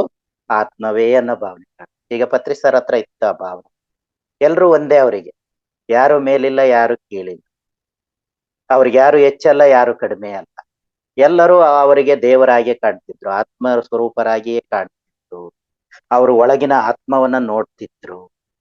ಹಾಗೆ ಆತ್ಮದ ರೀತಿಯಲ್ಲಿ ನೋಡುವಂತಹ ಭಾವನೆಯೇ ವಿಶ್ವಮಯ ಕೋಶದ ಸ್ಥಿತಿ. ಎಲ್ಲವೂ ಭಗವಂತನ ಸ್ವರೂಪವೇ, ಎಲ್ಲವೂ ಭಗವಂತನ ಸ್ವರೂಪವೇ, ಹಾಗೆ ನಾನು ಕೂಡ ಭಗವಂತನ ಸ್ವರೂಪವೇ ಅನ್ನುವಂತಹ ಭಾವನೆಯನ್ನ ನಾವಿಲ್ಲಿ ಹೊಂದುವಂಥದ್ದು ಈ ಒಂದು ವಿಶ್ವಮಯ ಕೋಶದ ಒಂದು ಸ್ಥಿತಿ. ವಿಶ್ವಮಯ ಕೋಶದ ಒಂದು ಸ್ಥಿತಿಯ ಬಗ್ಗೆ ಒಂಚೂರು ನಾವು ತಿಳ್ಕೊಳ್ತಾ ಬಂದ್ರೆ, ಆ ಆತ್ಮ ಪರಮಾತ್ಮರ ಒಂದು ಸ್ಥಿತಿ, ಆತ್ಮ ಪರಮಾತ್ಮರ ಮಿಲನವಾದಂತ ಒಂದು ಸ್ಥಿತಿ. ಎಲ್ಲರನ್ನ ಪರಮಾತ್ಮನ ರೂಪದಲ್ಲಿಯೇ ನೋಡುವಂತಹ ಸ್ಥಿತಿ ಅಥವಾ ಭಾವ ನಮ್ಮಲ್ಲಿ ಬರಬೇಕು. ಅದಕ್ಕೆ ಅಕ್ಕಮಹಾದೇವಿಯವರು ಒಂದು ವಿಷಯವನ್ನ ಹೇಳ್ತಾರೆ. ಅದು ಹೇಗೆ ಹೇಳ್ತಾರೆ ಅಂದ್ರೆ, ಸಾಕೆನಿಸದ ಮತ್ತೊಂದು ಬೇಕೆನಿಸದ ಸಂತೃಪ್ತದಾಯಕ ಸ್ಥಿತಿಯಲ್ಲಿ ಇರ್ತಕ್ಕಂಥದ್ದು ಈ ವಿಶ್ವಮಯ ಕೋಶದ ಸ್ಥಿತಿ. ಅಂದ್ರೆ ಎಲ್ಲವೂ ಸಂತೃಪ್ತವಾಗಿದೆ, ಅದು ಬೇರೆ ಅಲ್ಲ, ನಾನ್ ಬೇರೆ ಅಲ್ಲ ಎನ್ನುವಂತ ಸ್ಥಿತಿಯನ್ನ ಹೊಂದಿರ್ತಕ್ಕಂಥದ್ದು ಈ ವಿಶ್ವಮಯ ಕೋಶದ ಸ್ಥಿತಿ. ಹಾಗಾಗಿ ನಾವು ಈ ಒಂದು ವಿಶ್ವಮಯ ಕೋಶದ ಸ್ಥಿತಿಯನ್ನ ನೋಡ್ಬೇಕು ಅಂತ ಹೇಳಿದ್ರೆ ಅಷ್ಟೇ, ವಿಶೇಷವಾಗಿ ಏಕೀಕೃತ ಭಾವವನ್ನ ಹೊಂದಿರ್ಬೇಕು. ಅದಕ್ಕಿನ್ನೂ ಒಂದು ಉದಾಹರಣೆ ಕೊಡೋದಾದ್ರೆ, ಈಗ ಬಂಗಾರ ಇದೆ. ಆ ಬಂಗಾರ ಇರೋದು ಒಂದೇ ಕಲರ್, ಒಂದೇ ರೀತಿಯಲ್ಲೇ ಇರುತ್ತೆ. ಆದ್ರೆ ಅದೇ ಬಂಗಾರವನ್ನ ಬಳಸ್ಕೊಂಡು ವಿವಿಧ ರೀತಿಯ ಆಭರಣಗಳನ್ನ ತಯಾರು ಮಾಡ್ಕೊಡ್ತೀವಿ. ಬಳೆ ಇರ್ಬೋದು, ಉಂಗುರಗಳಿರ್ಬೋದು, ಓಲೆಗಳಿರ್ಬೋದು, ಏನೇನೋ ಆಭರಣಗಳು ಮಾಡ್ಕೊಡ್ತೀವಿ. ಆದ್ರೆ ಎಲ್ಲ ಆಭರಣಗಳಲ್ಲೂ ಏನಿದೆ? ಬಂಗಾರವೇ ಇದೆ. ಹಾಗೆ ಎಲ್ಲ ಜೀವಿಗಳಲ್ಲೂ ಬಂಗಾರವೇ. ಅಂದ್ರೆ ಈ ಬಂಗಾರ ಹೇಗೆ ಬೇರೆ ಬೇರೆ ಆಭರಣಗಳಲ್ಲಿದೆ, ಹಾಗೆ ಒಬ್ಬರಲ್ಲಿ ಇರ್ತಕ್ಕಂಥ ಆತ್ಮ ಎಲ್ಲರಲ್ಲೂ ಇದೆ, ಎಲ್ಲೆಲ್ಲೂ ವ್ಯಾಪಿಸಿದೆ. ರೂಪ ಬೇರೆ ಬೇರೆ, ಆಕಾರ ಬೇರೆ ಬೇರೆ ಅಷ್ಟೇ, ಆದ್ರೆ ಎಲ್ಲರಲ್ಲೂ, ಎಲ್ಲರ ಒಳಗೂ, ಎಲ್ಲರ ಕ್ರಿಯೆಗಳಿಗೂ ಸಾಕ್ಷಿಯಾಗಿರುವುದು ಯಾವುದು ಅಂದ್ರೆ ಆತ್ಮ. ಆ ಆತ್ಮ ಎಲ್ಲೆಲ್ಲೂ ತುಂಬಿಕೊಂಡಿದೆ, ಎಲ್ಲರಲ್ಲೂ ತುಂಬಿಕೊಂಡಿದೆ. ಯಾವುದೇ ಉದಾಹರಣೆ ಏನಾದ್ರೂ ಕೊಡ್ಬೋದು. ಈಗ ಉದಾಹರಣೆಗೆ ನೀರಿದೆ. ಆ ನೀರನ್ನ ದೊಡ್ಡ ಪಾತ್ರೆಗೆ ಹಾಕಿದ್ರೆ ದೊಡ್ಡ ಪಾತ್ರೆ ಆಕಾರ ಬರುತ್ತೆ, ಸಣ್ಣ ಗ್ಲಾಸ್ಗೆ ಹಾಕಿದ್ರೆ ಸಣ್ಣ ಆಕಾರ ಬರುತ್ತೆ. ಆದ್ರೆ ನೀರು ಒಂದೇ. ಹಾಗೆ ಆತ್ಮ ಒಂದೇ. ಆತ್ಮ ಧರಿಸಿರುವಂತಹ ಶರೀರಗಳು ಬೇರೆ ಬೇರೆ ಇರ್ಬೋದು, ರೂಪಗಳು ಬೇರೆ ಬೇರೆ ಇರ್ಬೋದು, ವಸ್ತುಗಳು ಬೇರೆ ಬೇರೆ ಇರ್ಬೋದು. ಅವೆಲ್ಲವುಗಳಿಗೂ ಚೈತನ್ಯದಾಯಕವಾಗಿದುದು ಯಾವುದು ಅಂತ ಹೇಳಿದ್ರೆ ಆತ್ಮ. ಅಂತ ಆತ್ಮವನ್ನ ಪ್ರತಿಯೊಂದರಲ್ಲೂ ನಾವು ಕಾಣುವಂತಹದ್ದೇ ವಿಶ್ವಮಯ ಕೋಶ. ಅಂದ್ರೆ ನಾವು ಪ್ರಾಪಂಚಿಕವಾಗಿ ಹೇಳೋದಾದ್ರೆ ಏನ್ ಹೇಳಿದ್ವಿ? ಇಡೀ ಭೂಮಂಡಲವೇ ಒಂದು ಕುಟುಂಬ, ವಸುದೈವಕ ಕುಟುಂಬ. ಆ ವಸುದೈವಿಕ ಕುಟುಂಬ ಬರ್ಬೇಕು ಅಂದ್ರೆ ಏನು? ನಾವೆಲ್ಲರೂ ಅಣ್ಣ ತಮ್ಮಂದಿರು, ಅಕ್ಕ ತಂಗಿಯರು ಎನ್ನುವಂತ ಭಾವ ನಮ್ಮಲ್ಲಿ ಬಂದ್ರೆ ವಸುದೈವಕ ಕುಟುಂಬ. ಆ ಸಾಮರಸ್ಯ ಬರುತ್ತೆ, ಆ ಹೊಂದಾಣಿಕೆಯ ಜೀವನ ಇರುತ್ತೆ, ಅಥವಾ ಪ್ರೇಮದ ಬಂಧ ಇರುತ್ತೆ, ಎಲ್ಲರೂ ನಮ್ಮವರೇ ಅನ್ನುವಂತಹ ಭಾವ ಪ್ರಾಪಂಚಿಕವಾಗಿರೋದು. ಅದೇ ಆಧ್ಯಾತ್ಮಿಕವಾಗಿರೋದು ಅಂದ್ರೆ ಆ ಸೋದರ ಸೋದರಿಯರು ಅನ್ನೋ ಭಾವನೂ ಅಲ್ಲ ಅದು. ಎಲ್ಲರೂ ಆತ್ಮ ಸ್ವರೂಪ, ಎಲ್ಲರೂ ನನ್ನ ಹಾಗೆಯೇ, ನಾನೇ ಅವರು, ಅವರೇ ನಾನು ಅನ್ನುವಂತಹ ಒಂದು ಸಮತ್ವದ ಭಾವನೆ ನಮ್ಮಲ್ಲಿ ಬೆಳೀತಕ್ಕಂಥದ್ದೇ ಈ ಯಾವುದು? ವಿಶ್ವಮಯ ಕೋಶದ ಸ್ಥಿತಿ. ಆದ್ರಿಂದ ವಿಶ್ವಮಯ ಕೋಶದ ಭಾವನೆಗಳನ್ನ ನಾವು ಈಶ್ವರ ಪ್ರಣಿಧಾನೇನ ಸ್ಥಿತಿ ಅಥವಾ ಈ ತತ್ವಮಸಿ ಸ್ಥಿತಿಯನ್ನ ನಾವು ಮುಂದುವರ್ಕೊಂಡು ಕೇಳ್ಬೋದು. ಅಥವಾ ಅದೇನ್ ಹೇಳ್ತೀವಿ? ಮಮಾತ್ಮ ಸರ್ವಭೂತಾತ್ಮ, ಮಮಾತ್ಮ ಸರ್ವಭೂತಾತ್ಮ. ನಾನು ಆತ್ಮವೇ, ಸರ್ವಭೂತಗಳು ಆತ್ಮ ಸ್ವರೂಪವೇ, ನಾನು ಅದು ಎಲ್ಲ ಒಂದೇ ಅನ್ನುವಂತಹ ಭಾವನೆಯನ್ನ ಬೆಳೆಸ್ಕೊಂಡು ನೋಡ್ತಕ್ಕಂಥದ್ದು ವಿಶ್ವಮಯ ಕೋಶದ ಲಕ್ಷಣ ಆಗಿದೆ. ಹಾಗೆ ನೆಕ್ಸ್ಟ್ ಇನ್ನೊಂದು ಮುಂದುವರೆದಂತ ಕೋಶ ನಿರ್ವಾಣಮಯ ಕೋಶ. ನಿರ್ವಾಣಮಯ ಕೋಶ. ಈ ನಿರ್ವಾಣಮಯ ಕೋಶ ಅಂದ್ರೆ ದೇಹವೇ ಇಲ್ಲದಂತ ಸ್ಥಿತಿ. ಇಲ್ಲಿ ವಿಶ್ವಮಯ ಕೋಶದಲ್ಲೂ ಕೂಡ ದೇಹ ಇರಲ್ಲ, ಆದ್ರೆ ದೇಹ ಅಂತೇಳಿ ಅದನ್ನ ಭಾವಿಸ್ತೀವಿ ಅಷ್ಟೇ, ಅರ್ಥ ಮಾಡ್ಕೊಳಕ್ಕೋಸ್ಕರ. ಅದು ದೇಹ ಇರುವುದೇ ಇಲ್ಲ. ಅಂದ್ರೆ ಆತ್ಮಕ್ಕೆ ಯಾವುದೇ ಆಕಾರ ಇಲ್ಲವೇ ಇಲ್ಲ, ಯಾವುದೇ ರೂಪ ಇಲ್ಲ.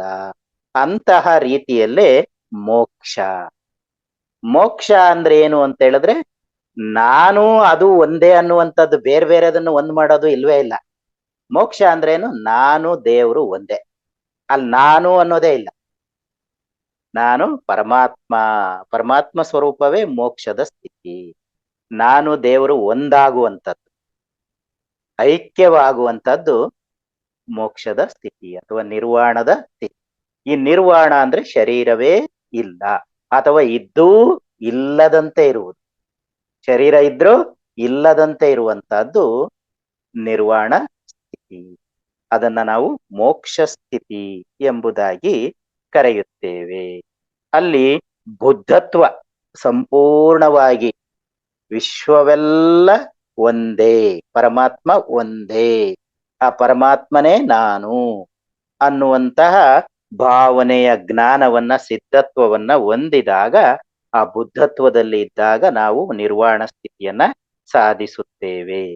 ಜೊತೆಗೆ ಆ ನಿರ್ವಾಣ ಸ್ಥಿತಿಯಲ್ಲಿದ್ದಾಗ ಯಾವುದು ದೋಷ ಇಲ್ಲ, ಯಾವುದು ಪ್ರಾಬ್ಲಮ್ ಇಲ್ಲ, ಯಾವುದು ಕಷ್ಟ ಇಲ್ಲವೇ ಇಲ್ಲ.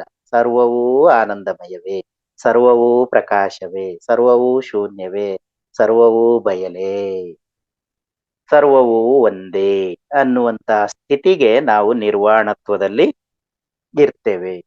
ಅಲ್ಲಿ ನಮಗೆ ಬೇಕೆಂದರೆ ಜನ್ಮ ತಗೋಬಹುದು, ಬೇಡ ಅಂದ್ರೆ ಇಲ್ದೆ ಇರಬಹುದು.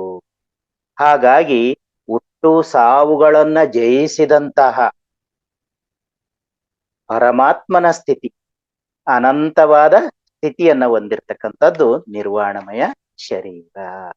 ಇಲ್ಲಿ ಕಣ್ಣಿಗೆ ಕಾಣೋದೇ ಇಲ್ಲ, ಕಣ್ಣಿಗೆ ಕಾಣದೇ ಇರ್ತಕ್ಕಂಥ ಅನಂತವಾಗಿರ್ತಕ್ಕಂತಹ ಸ್ಥಿತಿ.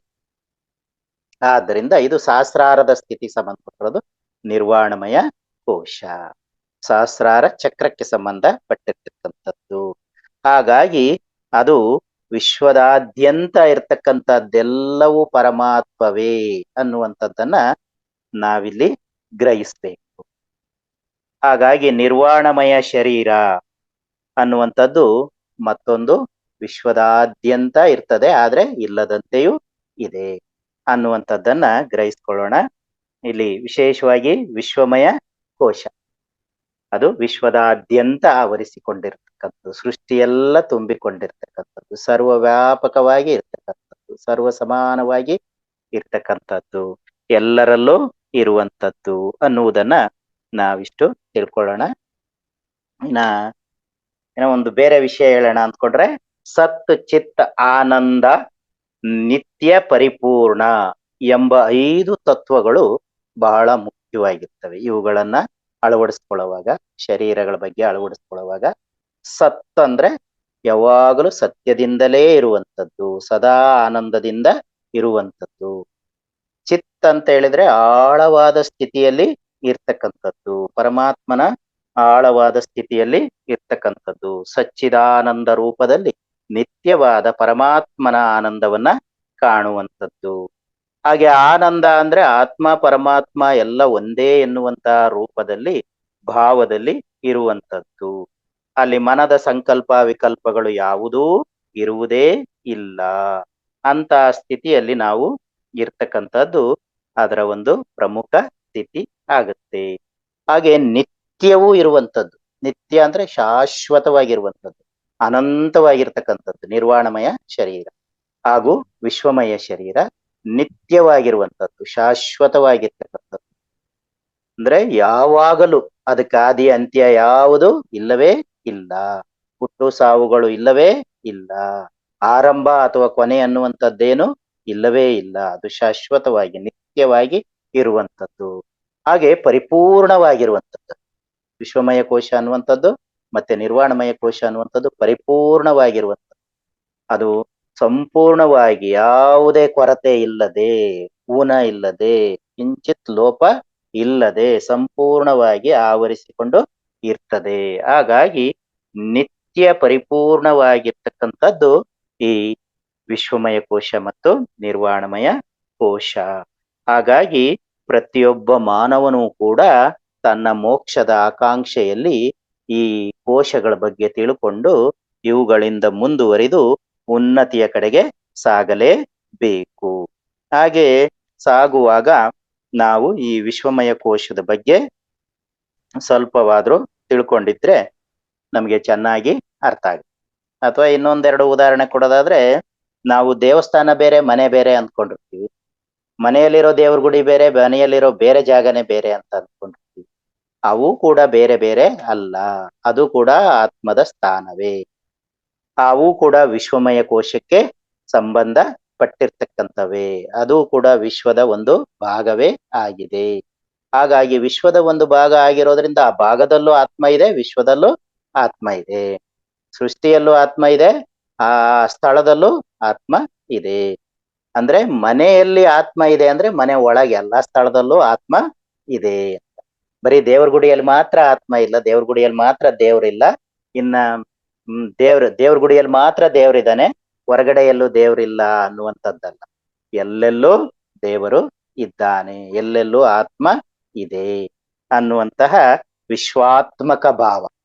ವಿಶ್ವಾತ್ಮಕ ಭಾವನೆಯನ್ನ ಹೊಂದಿರ್ತಕ್ಕಂಥದ್ದು ಈ ಈಶ್ವರ ಪ್ರಣಿಧಾನ ಅಥವಾ ವಿಶ್ವಮಯ ಕೋಶಕ್ಕೆ ಸಂಬಂಧ ಪಟ್ಟಿರ್ತಕ್ಕಂಥದ್ದು.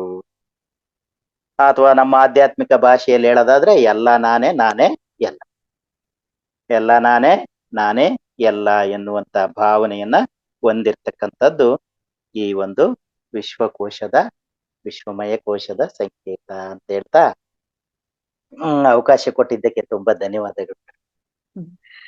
ಬಹಳ ನಿಮಗೆ ತುಂಬಾ ಬಿಸಿಯಾಗಿತ್ತು, ಹೃದಯದ ನಾನು ಯಾರೆಲ್ಲ ಧನ್ಯವಾದಗಳು ಸರ್. ಮಾತಾಡ್ತಿದ್ದೆ ಬೇರೆ ಮೇಡಮ್, ಆ, ಯಾವುದೇ ರೀತಿ ಓದ್ಕೊಂಡಿಲ್ಲ ಬೇರೆ ಯಾವ್ದನ್ನು.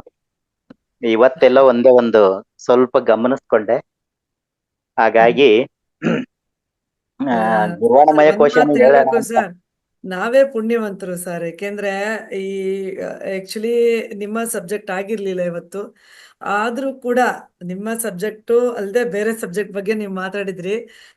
ಅದಕ್ಕೆ ಹೇಳೋದು ಸರ್, ಯಾಕೆಂದ್ರೆ ಜ್ಞಾನವಂತರಿಗೆ ಯಾವುದು ಕಷ್ಟ ಇಲ್ಲ ಅನ್ನೋದು ಇದು ಅಕ್ಷರಶಃ ನಿಜ. ಯಾಕೆಂದ್ರೆ ನಿರ್ವಾಣದ ಬಗ್ಗೆ ನೀವು ಮಾತಾಡ್ಬೇಕಿತ್ತು, ಆದ್ರೆ ನೀವು ಎರಡರನ್ನೂ ನೀವು ಸೂಕ್ಷ್ಮವಾಗಿ ಎಲ್ರಿಗೂ ಅರ್ಥ ಆಗೋ ಹಾಗೆ ಸಾಧಾರಣವಾಗಿ ಹೇಳಿದ್ರಿ ಸರ್. ಹಾಗಾಗಿ ಎಲ್ರಿಗೂ ಅದು ಮನಮುಟ್ತು. ಈಗ ಎಲ್ಲಾ ಒಂದು ಶರೀರಗಳ ಬಗ್ಗೆನೂ ನೀವು ಹೇಳ್ಬಿಟ್ರಿ. ಯಾವ ರೀತಿ ಏನು ಎತ್ತ ಅನ್ನಮಯ ಅಂದ್ರೆ ನಾವು ಭೌತಿಕ ಶರೀರದ ಬಗ್ಗೆ ಅಂದ್ರೆ ಏನೋ ಫಿಸಿಕಲ್ ಬಾಡಿ ಅನ್ನೋದಾಗ್ಲಿ, ಪ್ರಾಣಮಯ ಅಂದ್ರೆ ಒಂದಾಗ್ತಾ ಒಂದು ಯಾವ ರೀತಿ ನಾವು ಅದನ್ನ ತಗೊಳ್ತಾ ಹೋಗ್ತೀವಿ ಅನ್ನೋದೊಂದು. ಇನ್ನೊಂದು ಇಲ್ಲಿ ಆತ್ಮಾವಲೋಕನ ಮಾಡ್ಕೊಳ್ಬೇಕಾದ್ರೆ ಯಾವ ಸ್ಥಿತಿಗೆ ನಾವು ತಲುಪಬಹುದು ಅನ್ನೋದು ಕೂಡ ನಮ್ಮ ಆತ್ಮಬಂಧುಗಳಿಗೆ ಇದು ಅರ್ಥ ಆಗೋ ತರ ನೀವು ಹೇಳಿದ್ರಿ. ಬಹಳ ಚೆನ್ನಾಗಿತ್ತು ಸರ್. ಆಮೇಲೆ ಒಬ್ರು ಒಂದು ಪ್ರಶ್ನೆ ಕೇಳಿದ್ದಾರೆ. ಅದಕ್ಕೆ ಮುಂಚೆ ಈ ಒನ್ನೆಸ್ ಅನ್ನೋದು ಏಕತೆ, ಅಲ್ಲ ಐಶ್ವರ್ಯ, ಆ ದಯವಿಟ್ಟು ಮ್ಯೂಟ್ ಮಾಡ್ಕೊಳ್ಳಿ ಮಹನೀಯರೇ, ಎಲ್ಲರೂ ದಯವಿಟ್ಟು ಮ್ಯೂಟ್ ಮಾಡ್ಕೊಳ್ಳಿ. ನಿಮ್ಮ ಹಾಗೆ ಪ್ರಶ್ನೆ ಕೇಳಬೇಕು ಅಂದಾಗ ಮಾತ್ರ ಅನ್ಮ್ಯೂಟ್ ಮಾಡ್ಕೊಳ್ಬೇಕಾಗತ್ತೆ. ನಾವು ಕೇಳ್ತೀವಿ, ದಯವಿಟ್ಟು ಹ್ಯಾಂಡ್ ರೈಸ್ ಮಾಡಿ, ಅವಾಗ ಖಂಡಿತ ಎಲ್ಲರೂ ಮಾತಾಡ್ಬೋದು. ಆದ್ರೆ ಒಂದಂತೂ ವಿಷಯ, ಎಲ್ಲರೂ ಮಾತಾಡ್ಲೇಬೇಕು ಅಂತ ನಾನು ಕೇಳ್ಕೊಳ್ತೇನೆ. ಯಾಕೆಂದ್ರೆ ಇಂಥ ಒಂದು ಜ್ಞಾನವಂತರು ಬಂದಾಗ ನಾವು ಸುಮ್ಮನೆ ಹಾಗೆ ಕಳಿಸ್ಬಾರ್ದು, ನಮ್ಮಲ್ಲೂ ಒಂದಷ್ಟು ಜ್ಞಾನನ ತುಂಬಿಸ್ಕೊಳ್ಳೋಣ ಅಂತ ಹೇಳ್ತಾ ಸರ್, ಇಲ್ಲಿ ನೀವು ಹೇಳಿದ್ರಿ ಒನ್ನೆಸ್ ಅನ್ನೋದು, ಏಕತೆ ಅನ್ನೋದು ಮುಖ್ಯ. ಯಾಕೆಂದ್ರೆ ಆತ್ಮ, ನಿನ್ನಲ್ಲಿರೋದು ಆತ್ಮನೇ, ನನ್ನಲ್ಲಿರೋದು ಆತ್ಮನೇ ಅನ್ನೋ ಒಂದು ಏಕತೆ ಏನಿದೆ ಅದು ಖಂಡಿತವಾಗಿಯೂ ನಿಜ ಅಂತ. ಎಲ್ಲರಲ್ಲೂ ಒಂದೇ ಸಮನಾಗಿರುತ್ತೆ ಅಂತ ನೀವು ಹೇಳಿದ್ರಿ, ಅದು 100% ಸರ್. ಬಟ್ ಅದ್ರ ಬಗ್ಗೆ ತಿಳ್ಕೊಳ್ಳೋ ಒಂದು ನಿಟ್ಟಿನಲ್ಲಿ ನಾವೆಲ್ಲರೂ ಇಲ್ಲಿ ಸೇರಿದ್ದೀವಿ, ನಮಗಿನ್ನೂ ಏನೂ ಗೊತ್ತಿಲ್ಲ ಅದ್ರ ಬಗ್ಗೆ. ನಿಜ. ಆಮೇಲೆ ಸರ್, ಇಲ್ಲಿ ಒಬ್ಬರ ಒಂದು ಪ್ರಶ್ನೆ ಅಂದ್ರೆ ದಯವಿಟ್ಟು ಇದು ಯಾರು ಕೇಳಿದ್ರು ಅನ್ನೋದು ನನಗೆ ಮತ್ತೊಮ್ಮೆ ನೋಡ್ತೀನಿ. ಸರಿ, ಒಂದು 20 ನಿಮಿಷಗಳ ಕಾಲ ಎಲ್ಲರೂ ಅವರ ಅಭಿಪ್ರಾಯಗಳನ್ನ ಮತ್ತೆ ಪ್ರಶ್ನೆಗಳನ್ನ ಕೇಳ್ತಾರೆ. ದಯವಿಟ್ಟು ಅದಕ್ಕೆ ಉತ್ತರಿಸ್ಬೇಕು ಅಂತ ಕೇಳ್ಕೊಳ್ತೀನಿ ಸರ್. ಸರ್, ಇಲ್ಲಿ ಇವರು ಕೇಳಿದ್ದಾರೆ, ಅವ್ರ ಹೆಸರು ಸಣ್ಣಗೌಡ ಅವರು ಕೇಳಿದ್ದಾರೆ, ಆತ್ಮ ಪದದ ಭಾವಾರ್ಥ ತಿಳಿಬಹುದೇ ಅಂತ ಕೇಳಿದ್ದಾರೆ. ಸರ್, ನೀವೇ ಮಾತಾಡ್ಬೇಕು ಅಂತ ಕೇಳ್ಕೊಳ್ತೀನಿ, ಸಣ್ಣಗೌಡ ಅವರು. ನಮಸ್ತೆ ಮೇಡಮ್, ನಮಸ್ತೆ ಮಾಸ್ಟರ್ಜಿ. ನಮಸ್ತೆ ನಮಸ್ತೆ ನಮಸ್ತೆ ನಾನು ಸರ್. ಕೃಷಿಕ, ಹೊಲದಲ್ಲಿ ಇರೋದು, ಆಕಳ ಮೇಯಿಸ್ತಾ ಇದ್ದೀನಿ. ಜವಾರಿ ಆಕಳ ಗೊತ್ತಾಯ್ತು ಕಟ್ಟಿದ್ದೀನಿ. ಸರ್, ಮಾತಾಡಿ ಮಾತಾಡಿ. ಇಲ್ಲ, ಸರ್ದು ಇದನ್ನ ಕೇಳ್ತಾ ಇದ್ದೆ. ನಾನು ಸ್ವಲ್ಪ ಆತ್ಮ ಅದ್ರ ಬಗ್ಗೆ ಚೂರು ಗೊತ್ತು, ಬಟ್ ಬಲ್ಲವ್ರ ಹತ್ರ ಕೇಳಿದಾಗ ಇನ್ನೂ ಅದ್ರ ಟೇಸ್ಟ್ ಜಾಸ್ತಿ ಇರುತ್ತಲ್ಲ ಅನ್ನೋ ಒಂದು ಭಾವದಲ್ಲಿ ನಿಜ, ನಿಜ. ಆತ್ಮ ಪದದ ಒಂದು ಸತ್ಯವಾದ ಮಾತು. ಅದರ ಅರ್ಥ, ಮೂಲ ಎಲ್ಲಿ ಹುಡ್ತದು, ಯಾರಿಂದ ಹುಡ್ತು, ಅದೇನಾದ್ರೂ ಸ್ವಲ್ಪ ಕ್ಲೂಸ್ ಸಿಗ್ಬಹುದಾ, ಅಥವಾ ಏನಾದ್ರೂ ಗೊತ್ತಿರತಕ್ಕಂತ ಒಂದಿಷ್ಟು ಮಾಹಿತಿ ಸಿಗ್ಬೋದೇನೋ, ಅದರಿಂದ ಬೇರೆಯವ್ರಿಗೆ ಹೆಲ್ಪ್ ಆಗ್ಬೋದು ಅನ್ನೋ ದೃಷ್ಟಿಯಿಂದ ಅದನ್ನ ಪ್ರಶ್ನೆ ಮಾಡಿದ್ದೆ ನಾನು. ದಯವಿಟ್ಟು ತಪ್ಪು ಅಂತ ಅನ್ಸ್ಲಿಕ್ಕಿಲ್ಲ ಅಂತ ಅನ್ಸುತ್ತೆ, ತಿಳ್ಕೊಬೋದಾ ಸರ್? ಇಲ್ಲ, ಇದು ಈಗ ನನಗೆ ತಿಳಿದ ಮಟ್ಟಿಗೆ ಹೇಳೋದಾದ್ರೆ, ಈ ಸೃಷ್ಟಿ ಅನ್ನೋದು 25 ಅಂಶಗಳಿಂದ ಆಗಿದೆ. ಓಕೆ. 25 ಅಂಶಗಳಿಂದ ಆಗಿದೆ. ಮೇಯ್ನು ಪ್ರಕೃತಿ ಮತ್ತು ಪುರುಷ, ಪ್ರಕೃತಿ ಮತ್ತು ಪುರುಷ ಇವು ಅಂತಿಮವಾಗಿ ಅವೆರಡರ ಸೇರ್ಪಡೆಯಿಂದಾಗಿ ಪರಮಾತ್ಮ ಆಗಿದೆ. ಆ ಪರಮಾತ್ಮ ತನ್ನ ಅನುಭವಗಳನ್ನ ಗಳಿಸಿಕೊಂಡು ಬರ್ಲಿಕ್ಕೆ ಹಲವಾರು ಅಂಶಾತ್ಮಗಳನ್ನ ಸೃಷ್ಟಿಸಿ ಕಳಿಸ್ತಾ ಬರ್ತಾರೆ. ಆ ಮೂಲಕ ಆತ್ಮದ ಕಲಿಕೆಯ ಅನುಭವಗಳನ್ನ, ಜ್ಞಾನವನ್ನ ಪಡೆಯೋದೇ ಉದ್ದೇಶ. ಆತ್ಮಗಳು ತಮ್ಮ ಅನುಭವ ಜ್ಞಾನವನ್ನ ಪಡ್ಕೊಳ್ಳೋದಿಕ್ಕೋಸ್ಕರ ಈ ಭೂಮಿ ಮೇಲೆ ಮನುಷ್ಯನ ರೂಪದಲ್ಲಿ ಜನ್ಮ ತಾಳ್ತವೆ. ಅಥವಾ ಬೇರೆ ಬೇರೆ ಜೀವಿಗಳಲ್ಲೂ ಆತ್ಮ ಇದೆ, ಆದ್ರೆ ಅವುಗಳು ಅಷ್ಟೊಂದು ವಿಕಾಸ ಹೊಂದಿರೋದಿಲ್ಲ ಮಾನವನಷ್ಟು. ಆದ್ರೂ ನಾವು ಈಗ ಏನ್ ಹೇಳ್ತೀವಿ ಅಂತ ಹೇಳಿದ್ರೆ, ಆತ್ಮ ಎಲ್ಲ ಜೀವಿಗಳಲ್ಲಿರೋದು ಒಂದೇ, ನಮ್ಮಲ್ಲಿರೋದು ಒಂದೇ ಅಂತ ಹೇಳಿ. ಆದರೆ ಅವು ವಿಕಾಸ ಹೊಂದುವ ಗತಿಯಲ್ಲಿ ಅವುಗಳು ಪಡೆಯುವಂತ ಅನುಭವ ಅಂದ್ರೆ ಜ್ಞಾನ ವ್ಯತ್ಯಾಸ ಇರುತ್ತೆ. ಆ ವ್ಯತ್ಯಾಸಕ್ಕೆ ಅನುಗುಣವಾಗಿ ಆತ್ಮ ಪರಿಪೂರ್ಣತೆಯನ್ನ ಅಥವಾ ಪರಿಪೂರ್ಣ ಜ್ಞಾನವನ್ನ, ಈಗ ಹೇಳಿದ್ವಲ್ಲ ವಿಶ್ವಮಯ ಕೋಶ, ನಿರ್ವಾಣಮಯ ಕೋಶ, ಆ ಆತ್ಮ ಅನ್ನೋದು ಒಂದು ಚೇತನ, ಒಂದು ಚೈತನ್ಯ, ಒಂದು ಶಕ್ತಿ. ಆ ಶಕ್ತಿ ಅನ್ನುವಂಥದ್ದು, ಆ ಚೇತನ ಅನ್ನುವಂಥದ್ದು ಎಲ್ಲ ವಸ್ತುಗಳ ಚಲನೆಗೆ, ಕ್ರಿಯೆಗೆ, ಚಟುವಟಿಕೆಗೆ ಸಾಕ್ಷಿಯಾಗಿರುತ್ತೆ.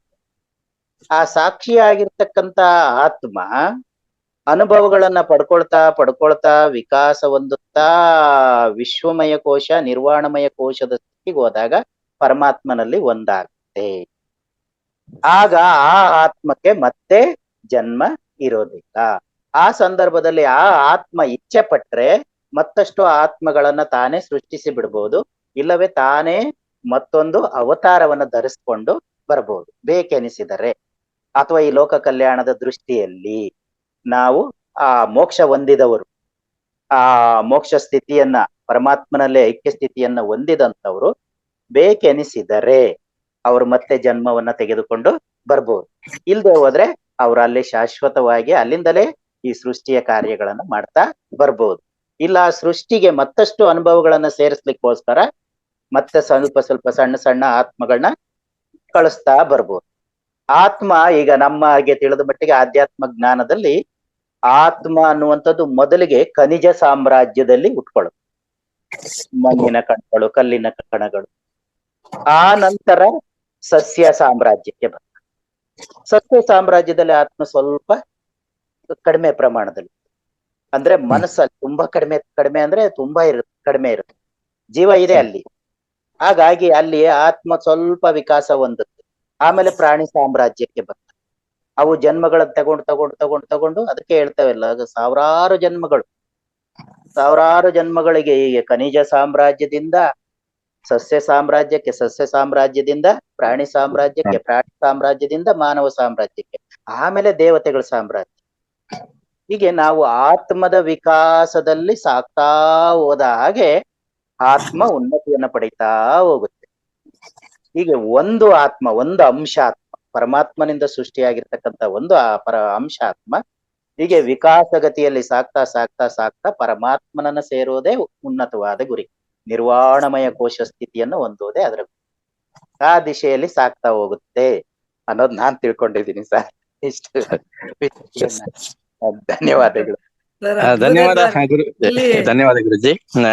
ಅದೇ ನಿರ್ವಾಣ ಸ್ಥಿತಿ ಅಂತಂದಾಗ ಕೇವಲ ನಾವು ಮನುಷ್ಯರು ಅಥವಾ ಪ್ರಾಣಿಗಳು ಕೂಡ ನಿರ್ವಾಣ ಸ್ಥಿತಿ ಹೋಗ್ಲಿಕ್ಕೆ ಹೋದಂತ ನಿದರ್ಶನಗಳು ಏನಾದ್ರು ನಾವು ನೋಡ್ಬೋದಾ? ಹೇಗೆ ಇತಿಹಾಸದೊಳಗೆ ಬರೀ ಮಾನವರು ಮನಸ್ಸಿದೆ, ತಿಳ್ಕೊಳ್ತಾರೆ, ಓದ್ತಾರೆ ಅಥವಾ ಕೇಳಲ್ಪಡ್ತಾರೆ, ಹೀಗಾಗಿ ನಾನ್ ಮೋಕ್ಷ ಹೊಂದ್ಬೇಕು ಅಥವಾ ಒಂದು ಸ್ಥಿತಿ ಹೋಗ್ಬೇಕು, ಮೋಕ್ಷ ಹೊಂದ್ಬೇಕು ಅಂತಕ್ಕಂಥದ್ದು ಬರುತ್ತೆ. ಬಟ್ ಪ್ರಾಣಿಗಳು ಕೂಡ ಆ ಒಂದು ಸ್ಥಿತಿಗೆ ಹೋದದ್ದು ಏನಾದ್ರು ಉಂಟಾ? ನಮಗೆ ಸಿಗಬಹುದಾ ಹೇಗೋ ಅಂತ ಹೇಳಿ ಏನಾದ್ರು ಗೊತ್ತಿದ್ರೆ ತಿಳಿಸ್ಬೋದಾ? ಟೈಮ್ ಇದ್ರೆ, ಯಾಕಂದ್ರೆ ಲಾಂಗ್ ಆಗುತ್ತೆ ವಿಷಯ ಕೇಳ್ತಾ ಗೊತ್ತಿಲ್ಲ ಇರ್ತಾ ಹೋದಾಗೆ. ಪ್ರಾಣಿಗಳು ಈಗ ಉದಾಹರಣೆಗೆ ಹೇಳ್ತೀವಿ ನಾವು, ಪಾಂಡವರ ಜೊತೆಯಲ್ಲಿ ನಾಯಿ ಕೂಡ ಸ್ವರ್ಗಕ್ಕೆ ಹೋಯ್ತು. ಎಸ್ ಎಸ್ ಗೊತ್ತಾ? ಹಾಗೆ ಆ ಸಹವಾಸ ಎಸ್ ಅಥವಾ ಅದರ ಒಂದು ಉನ್ನತವಾದಂತ ಸ್ಥಿತಿ ಎಸ್ ಎಸ್ ಕರ್ಕೊಂಡು ಹೋಗ್ಲಿಕ್ಕೆ ಸಾಧ್ಯ ಇದೆ. ಆ ಪರಮಾತ್ಮನ ಸ್ಥಿತಿಗೆ ಹೋದಾಗ ಮಾತ್ರನೇ ಅದು ಸಾಧ್ಯ ಆಗುತ್ತೆ. ಅಷ್ಟು ನನಗ್ ಗೊತ್ತಿರೋದು. ಇನ್ ನಿಮ್ಗೆ ಏನಾರು ಗೊತ್ತಿದ್ರೆ ದಯವಿಟ್ಟು ಹೇಳಿ. ಸರ್ ಒಂದಂತೂ ನಿಜ ಸರ್, ನಾನು ಮೊದಲನೇದಾಗಿ ಸಣ್ಣೇಗೌಡ್ರಿಗೆನೆ ಧನ್ಯವಾದಗಳನ್ನ ಅರ್ಪಿಸಕ್ಕೆ ಇಚ್ಛೆ ಪಡ್ತೀನಿ. ಯಾಕೆಂದ್ರೆ ನಿಮ್ಮ ಈ ಒಂದು ಅದ್ಭುತವಾದ ಒಂದು ಪ್ರಶ್ನೆ ನಾವು ಎಷ್ಟೊಂದು ತಿಳ್ಕೊಳ್ಳೋ ಅಂತ ನಿಟ್ಟಿನಲ್ಲಿ ಕೆಲಸ ಮಾಡ್ತು. ವಿರೂಪಾಕ್ಷಪ್ಪ ಸರ್ ತುಂಬಾ ಚೆನ್ನಾಗಿ ಹೇಳಿದ್ರು. ಧನ್ಯವಾದ ಸರ್ ಮತ್ತೊಮ್ಮೆ ನಿಮ್ಗೆ. ಇಲ್ಲಿ ಸರ್ ಯಶೋಧ ಮೇಡಮ್ ಮಾತಾಡ್ತಿದ್ದಾರೆ. ಯಶೋಧ ಅವರೇ ದಯವಿಟ್ಟು ಮಾತಾಡಿ. ನಮಸ್ತೆ ಮೇಡಮ್. ನಮಸ್ತೆ ಸರ್. ನಮಸ್ತೆ. ವಿಡಿಯೋನ ಆನ್ ಮಾಡ್ಕೋಬಹುದಾ? ಮಾಡ್ತೀನಿ. ಅಂದ್ರೆ ಈ ವಿಶ್ವಮಯ ಕೋಶದಲ್ಲಿ ಸರ್ ನೀವು ನಿದ್ದೆ ಬಗ್ಗೆನೂ ಹೇಳಿದ್ರಿ ಎರಡನೇದ್ದು. ಎರಡನೇದ್ರೊಳಗ ಅಂದ್ರ ನಿದ್ದೆ ಅಷ್ಟು ವಿಶ್ವಮಯ ಕೋಶದೊಳಗ ಇಂಪಾರ್ಟೆಂಟ್ ಅಂತ ಹೇಳಿದ್ರಿ ಒಬ್ಬ ಇದಕ್ಕ. ಇಲ್ಲ, ವಿಶ್ವಮಯ ಕೋಶದಲ್ಲಿ ನಿದ್ದೆ ಸ್ಥಿತಿಯಲ್ಲಿ ನಮ್ಗೇನು ಜಾಗೃತಿ ಇರಲ್ಲ, ಪ್ರಜ್ಞೆ ಇರಲ್ಲ. ನಾವು ನಮ್ಮನ್ನ ಹೋಗ್ಬಿಡ್ತೀವಿ. ಅಲ್ಲಿ ಏನಾಗುತ್ತೆ ಅಂದ್ರೆ ಕಾಸ್ಮಿಕ್ ಎನರ್ಜಿ ಬರುತ್ತೆ. ಕಾಸ್ಮಿಕ್ ಎನರ್ಜಿಯಿಂದ ನಮ್ಮೊಳಗಿರುವಂತ ಕಾಸ್ಮಿಕ್ ಬಾಡಿ ಪ್ರಾಣಮಯ ಜಾಗೃತಿ. Okay okay sir. ಅಂದ್ರೆ ಸರ್ ಈಗ ಒಬ್ಬ ಮನುಷ್ಯನಿಗೆ ನಿದ್ದೆ ಎಷ್ಟು ಇಂಪಾರ್ಟೆಂಟ್ ಆಗುತ್ತೆ? ಎಷ್ಟು ಅವರ್ಸ್ ನಿದ್ದೆ ಮಾಡಿದ್ರೆ ಈಗ ಧ್ಯಾನ ಮಾಡೋರು ಕಡಿಮೆ ನಿದ್ದೆ ಮಾಡಿದ್ರೆ ನಡೀತದ ಅಂತ ಹಿಂಗ್ ಹೇಳ್ತಾರಲ್ಲ, ಅದು ನಿಜಾನಾ? ನಿದ್ದೆ ಅವಶ್ಯಕ. ಹಾ ಸರ್. ಪ್ರತಿಯೊಬ್ಬರಿಗೂ ಅವಶ್ಯಕ. ಆದ್ರೆ ನಾವು ಧ್ಯಾನದ ಸ್ಥಿತಿಗೆ ಹೋದಾಗ, ಸಮಾಧಿ ಸ್ಥಿತಿ ತಲುಪಿದಾಗ, ವಿಶ್ವಮಯ ಕೋಶದ ಸ್ಥಿತಿ ತಲುಪಿದಾಗ ನಿದ್ದೆ ಇಲ್ದೂ ನಾವು ಧ್ಯಾನದಲ್ಲೇ ಅಪಾರವಾದಂತಹ ಶಕ್ತಿಯನ್ನ ತಗೊಳ್ತಾ ಇರ್ತೀವಿ. ಆದ್ರೆ ನಾವು ಈ ದೇಹ ಸ್ಥಿತಿ ಇದ್ದಾಗ ಅಂದ್ರೆ ನಾನ್ ದೇಹ ಶುದ್ಧ ಮಾಡ್ಕೋಬೇಕು, ನಾನು ದೇಹವನ್ನ ಚೆನ್ನಾಗಿಟ್ಕೋಬೇಕು, ಗಟ್ಟಿಮುಟ್ಟಾಗಿ ಇಟ್ಕೋಬೇಕು, ಆರೋಗ್ಯವಾಗಿ ಇಟ್ಕೋಬೇಕು, ಅಲಂಕಾರ ಮಾಡ್ಕೋಬೇಕು, ಇವೆಲ್ಲ ಭಾವನೆಗಳು ನಮ್ಮಲ್ಲಿ ಇರೋವಾಗ ನಮಗೆ ನಿದ್ದೆ ಬೇಕೇ ಬೇಕು. ನಿದ್ದೆ ಇಲ್ಲ ಅಂದ್ರೆ ಖಂಡಿತವಾಗಿ 2 ದಿನ ನಿದ್ದೆ ಮಾಡ್ಲಿಲ್ಲ ಅಂದ್ರೂ ಅನಾರೋಗ್ಯ ತುತ್ತಾಗ್ತೀವಿ. ಯಾಕಂದ್ರೆ ನಿದ್ರೆಯಲ್ಲೇ ನಮ್ಗೆ ಕಾಸ್ಮಿಕ್ ಎನರ್ಜಿ ಬರುತ್ತೆ, ಆ ಪ್ರಾಣಶಕ್ತಿ ಬರುವಂತದ್ದು. ಪ್ರಕಾರ ಹೇಳೋದಾದ್ರೆ ಒಬ್ಬ ನಾರ್ಮಲ್ ಮನುಷ್ಯನ್ಗೆ ನಿದ್ದೆ ಎಷ್ಟು ಅವರ್ಸ್ ಆದ್ರೆ ಒಳ್ಳೇದು ಅಂತ? ಅದಕ್ಕೆ ಏನ್ ಹೇಳ್ತಾರೆ ಅಂದ್ರೆ ಜ್ಞಾನಿಗಳನ್ನು ಬಿಟ್ಟು ಸರ್ 6 hours ನಿದ್ದೆ ಬೇಕು. 6 hours. ಹಲೋ, ಅದು ಗಾಢ ನಿದ್ರೆಯಲ್ಲಿರ್ಬೇಕು, ಎಚ್ಚರವಾಗಿ ನಿದ್ದೆ ಮಾಡೋದಲ್ಲ. ಎಚ್ಚರವಾಗಿ ಕನಸು ಕಂಡು ಒದ್ದಾಡ್ಕೊಂಡು ಚಿಂತೆ ಮಾಡ್ಕೊಂಡು ಮಲಗಿರೋದಲ್ಲ. ಗಾಢವಾದ ನಿದ್ದೆ ಕನಿಷ್ಠ ಮಿನಿಮಮ್ ದೇಹದ ಆರೋಗ್ಯ ದೃಷ್ಟಿಯಲ್ಲಿ ಧ್ಯಾನ ಇಲ್ಲ ಅಂದ್ರೆ 6 hours ಆದ್ರೂ ನಿದ್ದೆ ಬೇಕು. Okay okay sir. Okay okay, ಧನ್ಯವಾದ ಮೇಡಮ್. ಉದಾಹರಣೆಗೆ ಹೇಳ್ತೀವಿ ನಾವು. ಉತ್ತರ ಸಿಕ್ತು.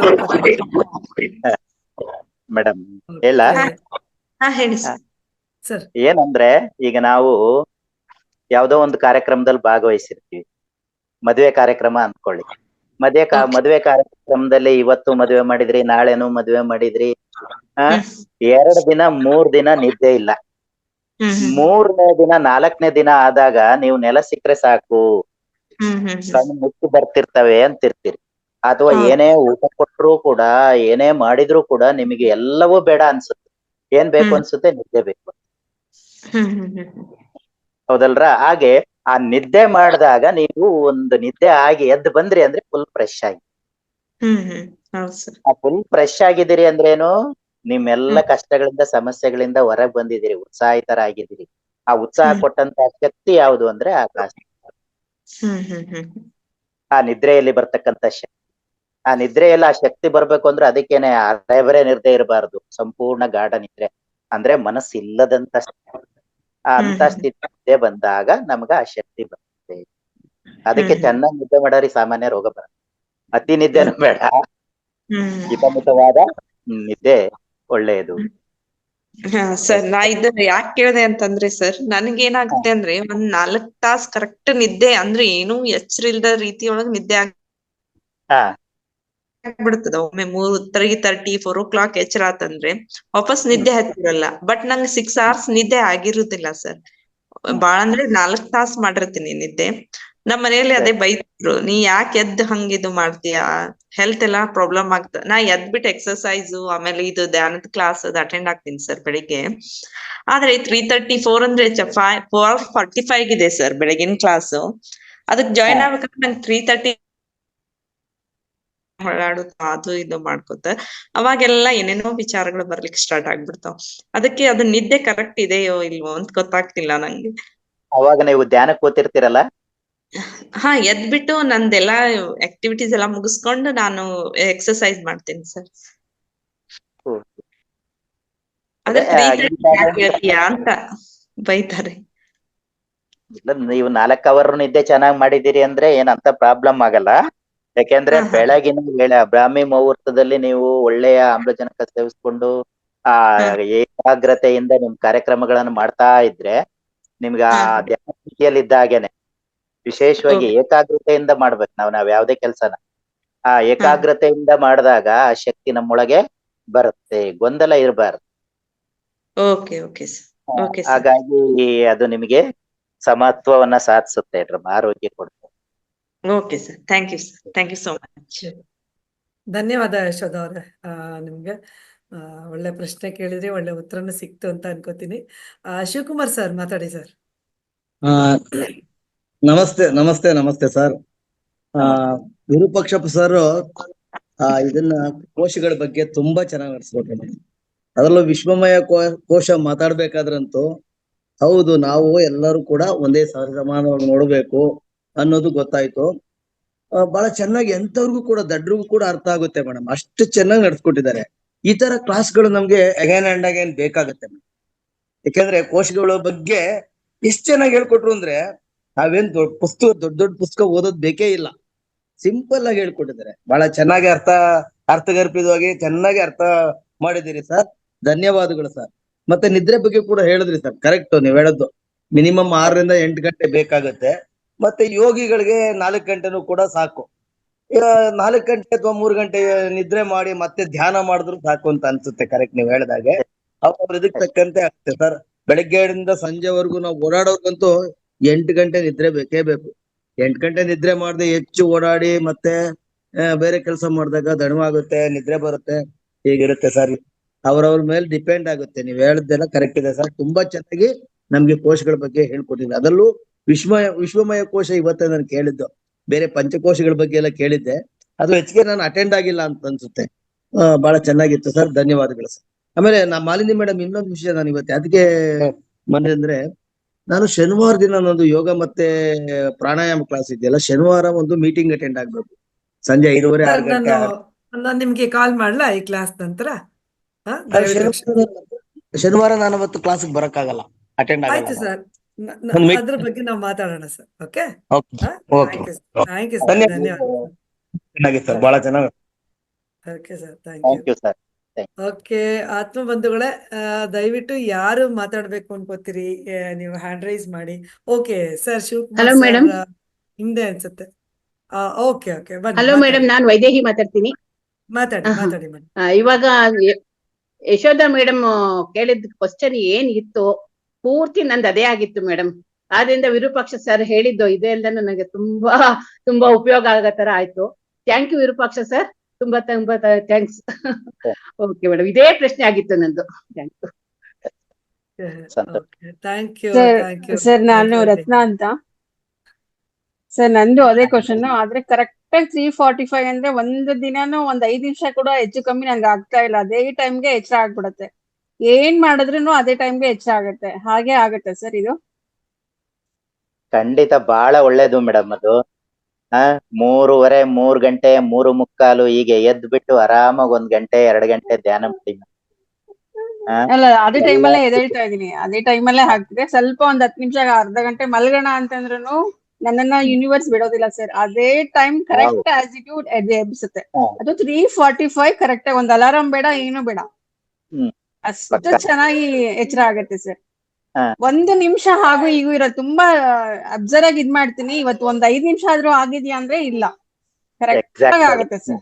ಎಕ್ಸಾಕ್ಟ್ ಆಗಿ ಆಗತ್ತೆ. ಯಾರೋ ಬಂದು ಎಬ್ಸ್ದಾಗ ಒಂದೊಂದ್ಸತಿ ಹೊಡೆದೇ ಬಿಡ್ದಂಗ ಆಗುತ್ತೆ ಸರ್ ನನಗೆ. ಹೌದು, ಹೌದು. ದಬ್ಬೆ ಬಿಟ್ಟಂಗ ಆಗತ್ತೆ ಬೆಡ್ಡಿಂದ. ಆಮೇಲೆ ನೋಡಿದ್ರೆ ಅದು ಟೈಮ್ ಕರೆಕ್ಟ್ ಆಗಿರತ್ತೆ. ಹೌದು. ಸೂಪರ್. ಈ ಅನುಭವ ನಮಗೆ ಮತ್ತಾಗಿದೆ ಮೇಡಮ್. ನಾವು ಹಾಗೆ ನಾವು ಏನಂದ್ರೆ ರಾತ್ರಿ ಎಷ್ಟೊತ್ತಿಗೆ ಮಲಗ್ಲಿ ಅದ್ ಎಕ್ಸಾಕ್ಟ್ ಆಗಿ 3 ಗಂಟೆಗೆ ಎಚ್ಚರ ಆಗುತ್ತೆ ನಮ್ಗೆ. ಕೂತ್ಕೊಂಡ್ಬಿಡ್ತೀವಿ 6 ಗಂಟೆ ತನಕ, ಮಿಸ್ಗಾಡೋದಿಲ್ಲ. ಮನೇಲಿ ಬೈತಾ ಇರ್ತಾರೆ, ಈ ಹಾ. ಎದ್ದು ಕೂತಿರ್ತಾಳೆ ಈ ಟೈಮ್ಗೆ, ನಮ್ಗೂ ನಿದ್ದೆ ಬರಲ್ಲ, ನೀನ್ ಹೋಗಮ್ಮ ಹಾಲ್ಗೆ ಅಂತಿರ್ತಾರೆ. ಅಲ್ಲಲ್ಲೇ ಇರ್ತೀನಿ ಆಕ್ಚುಲಿ. ಆ ಟೈಮಲ್ಲಿ ಅಷ್ಟು ಎದ್ದು ಅಷ್ಟು ನಿದ್ದೆ ಏನು ಮಧ್ಯಾಹ್ನ ಹೊತ್ತು ಏನ್ ಮಾಡೋದಿಲ್ಲ. ಈ ಕ್ಲಾಸಿಗೋಸ್ಕರ ಆದ್ರೂ ಶಾಪಲ್ಲಿ ಇರ್ತೀವಿ, ಅದರಿಂದ ಕೂತಿರ್ತೀವಿ. ಹಾ. ತುಂಬಾ ವಿಚಿತ್ರ ಅನ್ಸುತ್ತೆ ಸರ್. ಇದರ ದೇವರು ಇದ್ರಲ್ಲೇ ಇದೆ. ಇದೊಂದು ನಮ್ಗೆ ಒಂದು ಪುಣ್ಯದ ಒಂದು ಇದು ಅನುಭವ ಇವೆಲ್ಲ. ಅದು ನಿಮ್ಮಂತ ಗುರುಗಳಿಂದ ಒಂದೊಂದ್ ದಿನಕ್ಕೂ ಒಂದೊಂದು ಪಾಠ ಕಲಿತಾ ಇದೀವಿ ನಾವು. ಎಷ್ಟು ಹೇಳಿದ್ರು ಸಾಕಾಗಲ್ಲ ಇದ್ರ ಬಗ್ಗೆ. ಧನ್ಯವಾದಗಳು ಸರ್, ತುಂಬಾನೇ ಥ್ಯಾಂಕ್ ಯು ಸರ್. ಧನ್ಯವಾದ ರತ್ನ ಅವರೇ, ಧನ್ಯವಾದ ನಿಮ್ಗೆ. ಸಣ್ಣಗೌಡರು ಹೇಳ್ತಾ ಇದಾರೆ, ಪ್ರಧಾನ ಮಂತ್ರಿಗಳು 4 ಗಂಟೆಗಳ ಕಾಲ ನಿದ್ದೆ ಮಾಡ್ತಾರೆ ಅಷ್ಟೇನೆ. ಮಿಕ್ಕ ಪೂರ್ತಿಯಾದ ಒಂದು 24 ಗಂಟೆಲಿ 4 ಗಂಟೆ ಬಿಟ್ರೆ ಇನ್ 20 ಗಂಟೆಗಳು ಕೂಡ ಕೆಲಸ ಮಾಡ್ತಾರೆ ಅಂತ. ಅದು ಕೂಡ ನಿಜ. ಅದೆಲ್ಲ ನಿಜವಾದ ಯೋಗಿಗಳಿಗೆ ಸಾಧ್ಯ ಅಂತ ಅನ್ಕೋತೀನಿ ನಾನು. ಇವಾಗ ಮೇಡಮ್, ಗೊತ್ತಿಲ್ಲ ಸರ್. ಅವರು ಯೋಗಿಗಳು ಹೌದು, ಧ್ಯಾನಿಗಳು ಹೌದು, ಮಹಾನ್ ಸಾಧಕರು ಹೌದು ಕೂಡ. ಹಾಗಾಗಿ ಅವ್ರು 1 ಗಂಟೆ ಧ್ಯಾನ ಮಾಡ್ತಾರೆ ಅಂದ್ರೆ ಅಪಾರವಾದ ಶಕ್ತಿಯನ್ನ ಆ ಸ್ಥಿತಿಯಲ್ಲಿ ಪಡ್ಕೊಳ್ತಾರೆ. ಹಾಗಾಗಿ ಅವ್ರು ಪ್ರತಿ ಕ್ಷಣ ಉತ್ಸಾಹದಿಂದ ಇರ್ತಾರೆ, ಆಕ್ಟಿವ್ ಆಗಿರ್ಲಿಕ್ಕೆ ಸಾಧ್ಯ ಆಗಿ. ನಿಜ ನಿಜ ಸರ್. ಅಂತೂ ಪ್ರಧಾನ ಮಂತ್ರಿಗಳ ಬಗ್ಗೆ ನಾವು ಮಾತಾಡಿದ್ವಿ. ಅವ್ರಿಗೊಂದು ಪ್ರೀತಿಯ ಚಪ್ಪಾಳೆನ ಎಲ್ಲರೂ ಕೊಟ್ಬಿಡೋಣ. ಪ್ರಧಾನ ಮಂತ್ರಿಗಳು ತುಂಬಾ ಒಳ್ಳೆ ಕೆಲಸಗಳನ್ನ ನಮ್ಮ ಭಾರತಕ್ಕೆ ಮಾಡ್ತಾ ಇದ್ದಾರೆ ಅಂತ ಕೇಳಿ ತುಂಬಾನೇ ಖುಷಿಯಿಂದ ಹೇಳ್ಬೇಕು ನಾವು. ಸರ್ ನಾಗೇಶ್ ಶೆಟ್ಟಿಗಾರ್ ಸರ್, ಮಾತಾಡಿ ಸರ್. ಸರ್ ನಮಸ್ತೆ ಸರ್. ನಮಸ್ತೆ. ಕೋಶಗಳ ಬಗ್ಗೆ ನಮಸ್ತೆ. ಕೋಶಗಳ ಬಗ್ಗೆ ಚೆನ್ನಾಗಿ ಹೇಳಿದ್ದೀರಾ. ಅದು ಕೂಡ ಹಾ, ವಿಶ್ವಮಯ ಕೋಶದ ಬದಲಿ ಇದರಲ್ಲಿ ಆತ್ಮದ ಬಗ್ಗೆ ಭಾರಿ ಚೆನ್ನಾಗಿ ಎಕ್ಸ್ಪ್ಲೈನ್ ಮಾಡಿದ್ದೀರಿ. ನಮಗೆ ಇಷ್ಟವರೆಗೆ ವಿಶ್ವಮಯ ಕೋಶ, ನಮಗೆ ಕೋಶಗಳೆಲ್ಲ ಗೊತ್ತಿತ್ತು, ಆದ್ರೆ ಅದರಲ್ಲಿ ಪ್ರತಿಯೊಂದು ಕೋಶ ಕೂಡ ಎಕ್ಸ್ಪ್ಲೈನ್ ಮಾಡುವಂತದ್ದು ಯಾರು ಇರ್ಲಿಲ್ಲ. ಸೊ ನೀವು ಚೆನ್ನಾಗಿ ಹೇಳಿದ್ದೀರಿ ಸರ್, ನಿಮಗೆ ಭಾರಿ ಥ್ಯಾಂಕ್ಸ್. Thank you sir. ಎಲ್ಲ ನಮ್ಗೆ ಪತ್ರಿಜಿ ಅವ್ರ ಪ್ರಭಾವ ಈ ಮಾರ್ಗದಲ್ಲಿ ಬಂದಿರೋದ್ರಿಂದ ನಮಗೂ ಇದು ಗೊತ್ತಾಗಿದೆ. ಹೇಳ್ಬೇಕು ಅಂದ್ರೆ 2006ರವರೆಗೂ ಧ್ಯಾನ ಅನ್ನೋ ಪದನು ನಾವು ಕೇಳಿಲ್ಲ, ಧ್ಯಾನ ಅನ್ನೋ ಪದನು ಕೂಡ ಕೇಳಿರ್ಲಿಲ್ಲ, ತಪಸ್ಸು ಅಂತ ಕೇಳಿ ಅನ್ನೋ ಪದ ಕೇಳಿರ್ಲಿಲ್ಲ. ಅದ್ರಲ್ಲೂ ಆ ನಂತರ ನಾವು ಅವರು ಧ್ಯಾನ ಮಾಡ್ಬೋದಾ, ಎಲ್ರೂ ಆಶ್ಚರ್ಯ ಪಡ್ತೀವಿ. ಯೋಗಿಗಳು ಮಾತ್ರ ಮಾಡುವಂತದ್ದು, ತಪಸ್ವಿಗಳು ಋಷಿಗಳು ಮಾತ್ರ ಮಾಡುವಂತದ್ದು ಇದು ಅಂದ್ಕೊಂಡಿದ್ವಿ. ಆದ್ರೆ ಈ ಜ್ಞಾನ ಬಂದ ಮೇಲೆ ನಾವು ಈ ಸಾಧನೆಯಲ್ಲಿ ಹೆಜ್ಜೆ ಹಾಕ್ಬೋದು, ಪ್ರಯತ್ನ ಮಾಡಿದ್ರೆ ಖಂಡಿತ ಆ ಸ್ಥಿತಿ ನಾವು ಹೋಗ್ಬೋದು ಅನ್ನೋದು ನಮಗೆ ಖಂಡಿತ ಅರಿವು ಬಂದಿದೆ. ಬಟ್ ಇನ್ನು ನಾವು ಆ ಸ್ಥಿತಿಗೆ ಹೋಗಿಲ್ಲ, ಆ ಪ್ರಯತ್ನದಲ್ಲಿ ಇದೀವಿ. ನಿಜ ನಿಜ. ನಾವು ಅದೇ ಆತ್ಮ ಬಗ್ಗೆ ಹೇಳಿದ್ರಿ ನೀವು. ನಾವು ಯಾವ್ದೋ ಒಂದು ಆಶ್ರಮಕ್ಕೆ ಹೋಗಿದ್ವು, ಅಲ್ಲಿ ಹೆಸರೆತ್ತಿ ಕರೆಯಲ್ಲ, ಆ ಆತ್ಮ ಬಂದು ಹೋಯ್ತು, ಈ ಆತ್ಮ ಹೋಯ್ತು, ಬೆಳಿಗ್ಗೆ ಬಂದಿತ್ತು ಈ ಆತ್ಮ, ಹೀಗೆ ಹೇಳ್ತಿದ್ರು ಅವರು. ಈಗ್ಲೂ ನಾವು ಪದ ಬಳಸ್ತಿರ್ತೀವಿ, ಆದ್ರೆ ಆತ್ಮ ಅಂತ ಏನ್ ಗೊತ್ತಿರಲ್ಲ ನಮ್ಗೆ. ಎಲ್ರು ನಾವ್ ಹೇಳ್ತೀವಿ ಆತ್ಮ ಪ್ರಣಾಮಗಳು, ಆತ್ಮ ವಂದನೆಗಳು ಎಲ್ಲ ಹೇಳ್ತಿರ್ತೀವಿ, ಆದ್ರೆ ಅವಕ್ಕೆ ಅರ್ಥ ಗೊತ್ತಿಲ್ಲ. ಆದ್ರೆ ಈ ಆಧ್ಯಾತ್ಮಿಕ ವಿಷಯಗಳನ್ನು ತಿಳ್ಕೊಳ್ತಾ ಬಂದಾಗ ನಾವು ನಮಸ್ಕಾರ ಮಾಡೋದು ಕೂಡ ಈ ಆತ್ಮದಿಂದ ಆತ್ಮತ್ತಿಗೆ ಅಂತ ಅಲ್ಲ ಸರ್? ಎಸ್, 2 ಆತ್ಮಗಳ ದೇವರು. Thank you sir, thank you, ಧನ್ಯವಾದ ಸರ್ ನಿಮ್ಗೆ. ಸುನೀತಾ ಮೇಡಮ್ ಮಾತಾಡಿ ಮೇಡಮ್.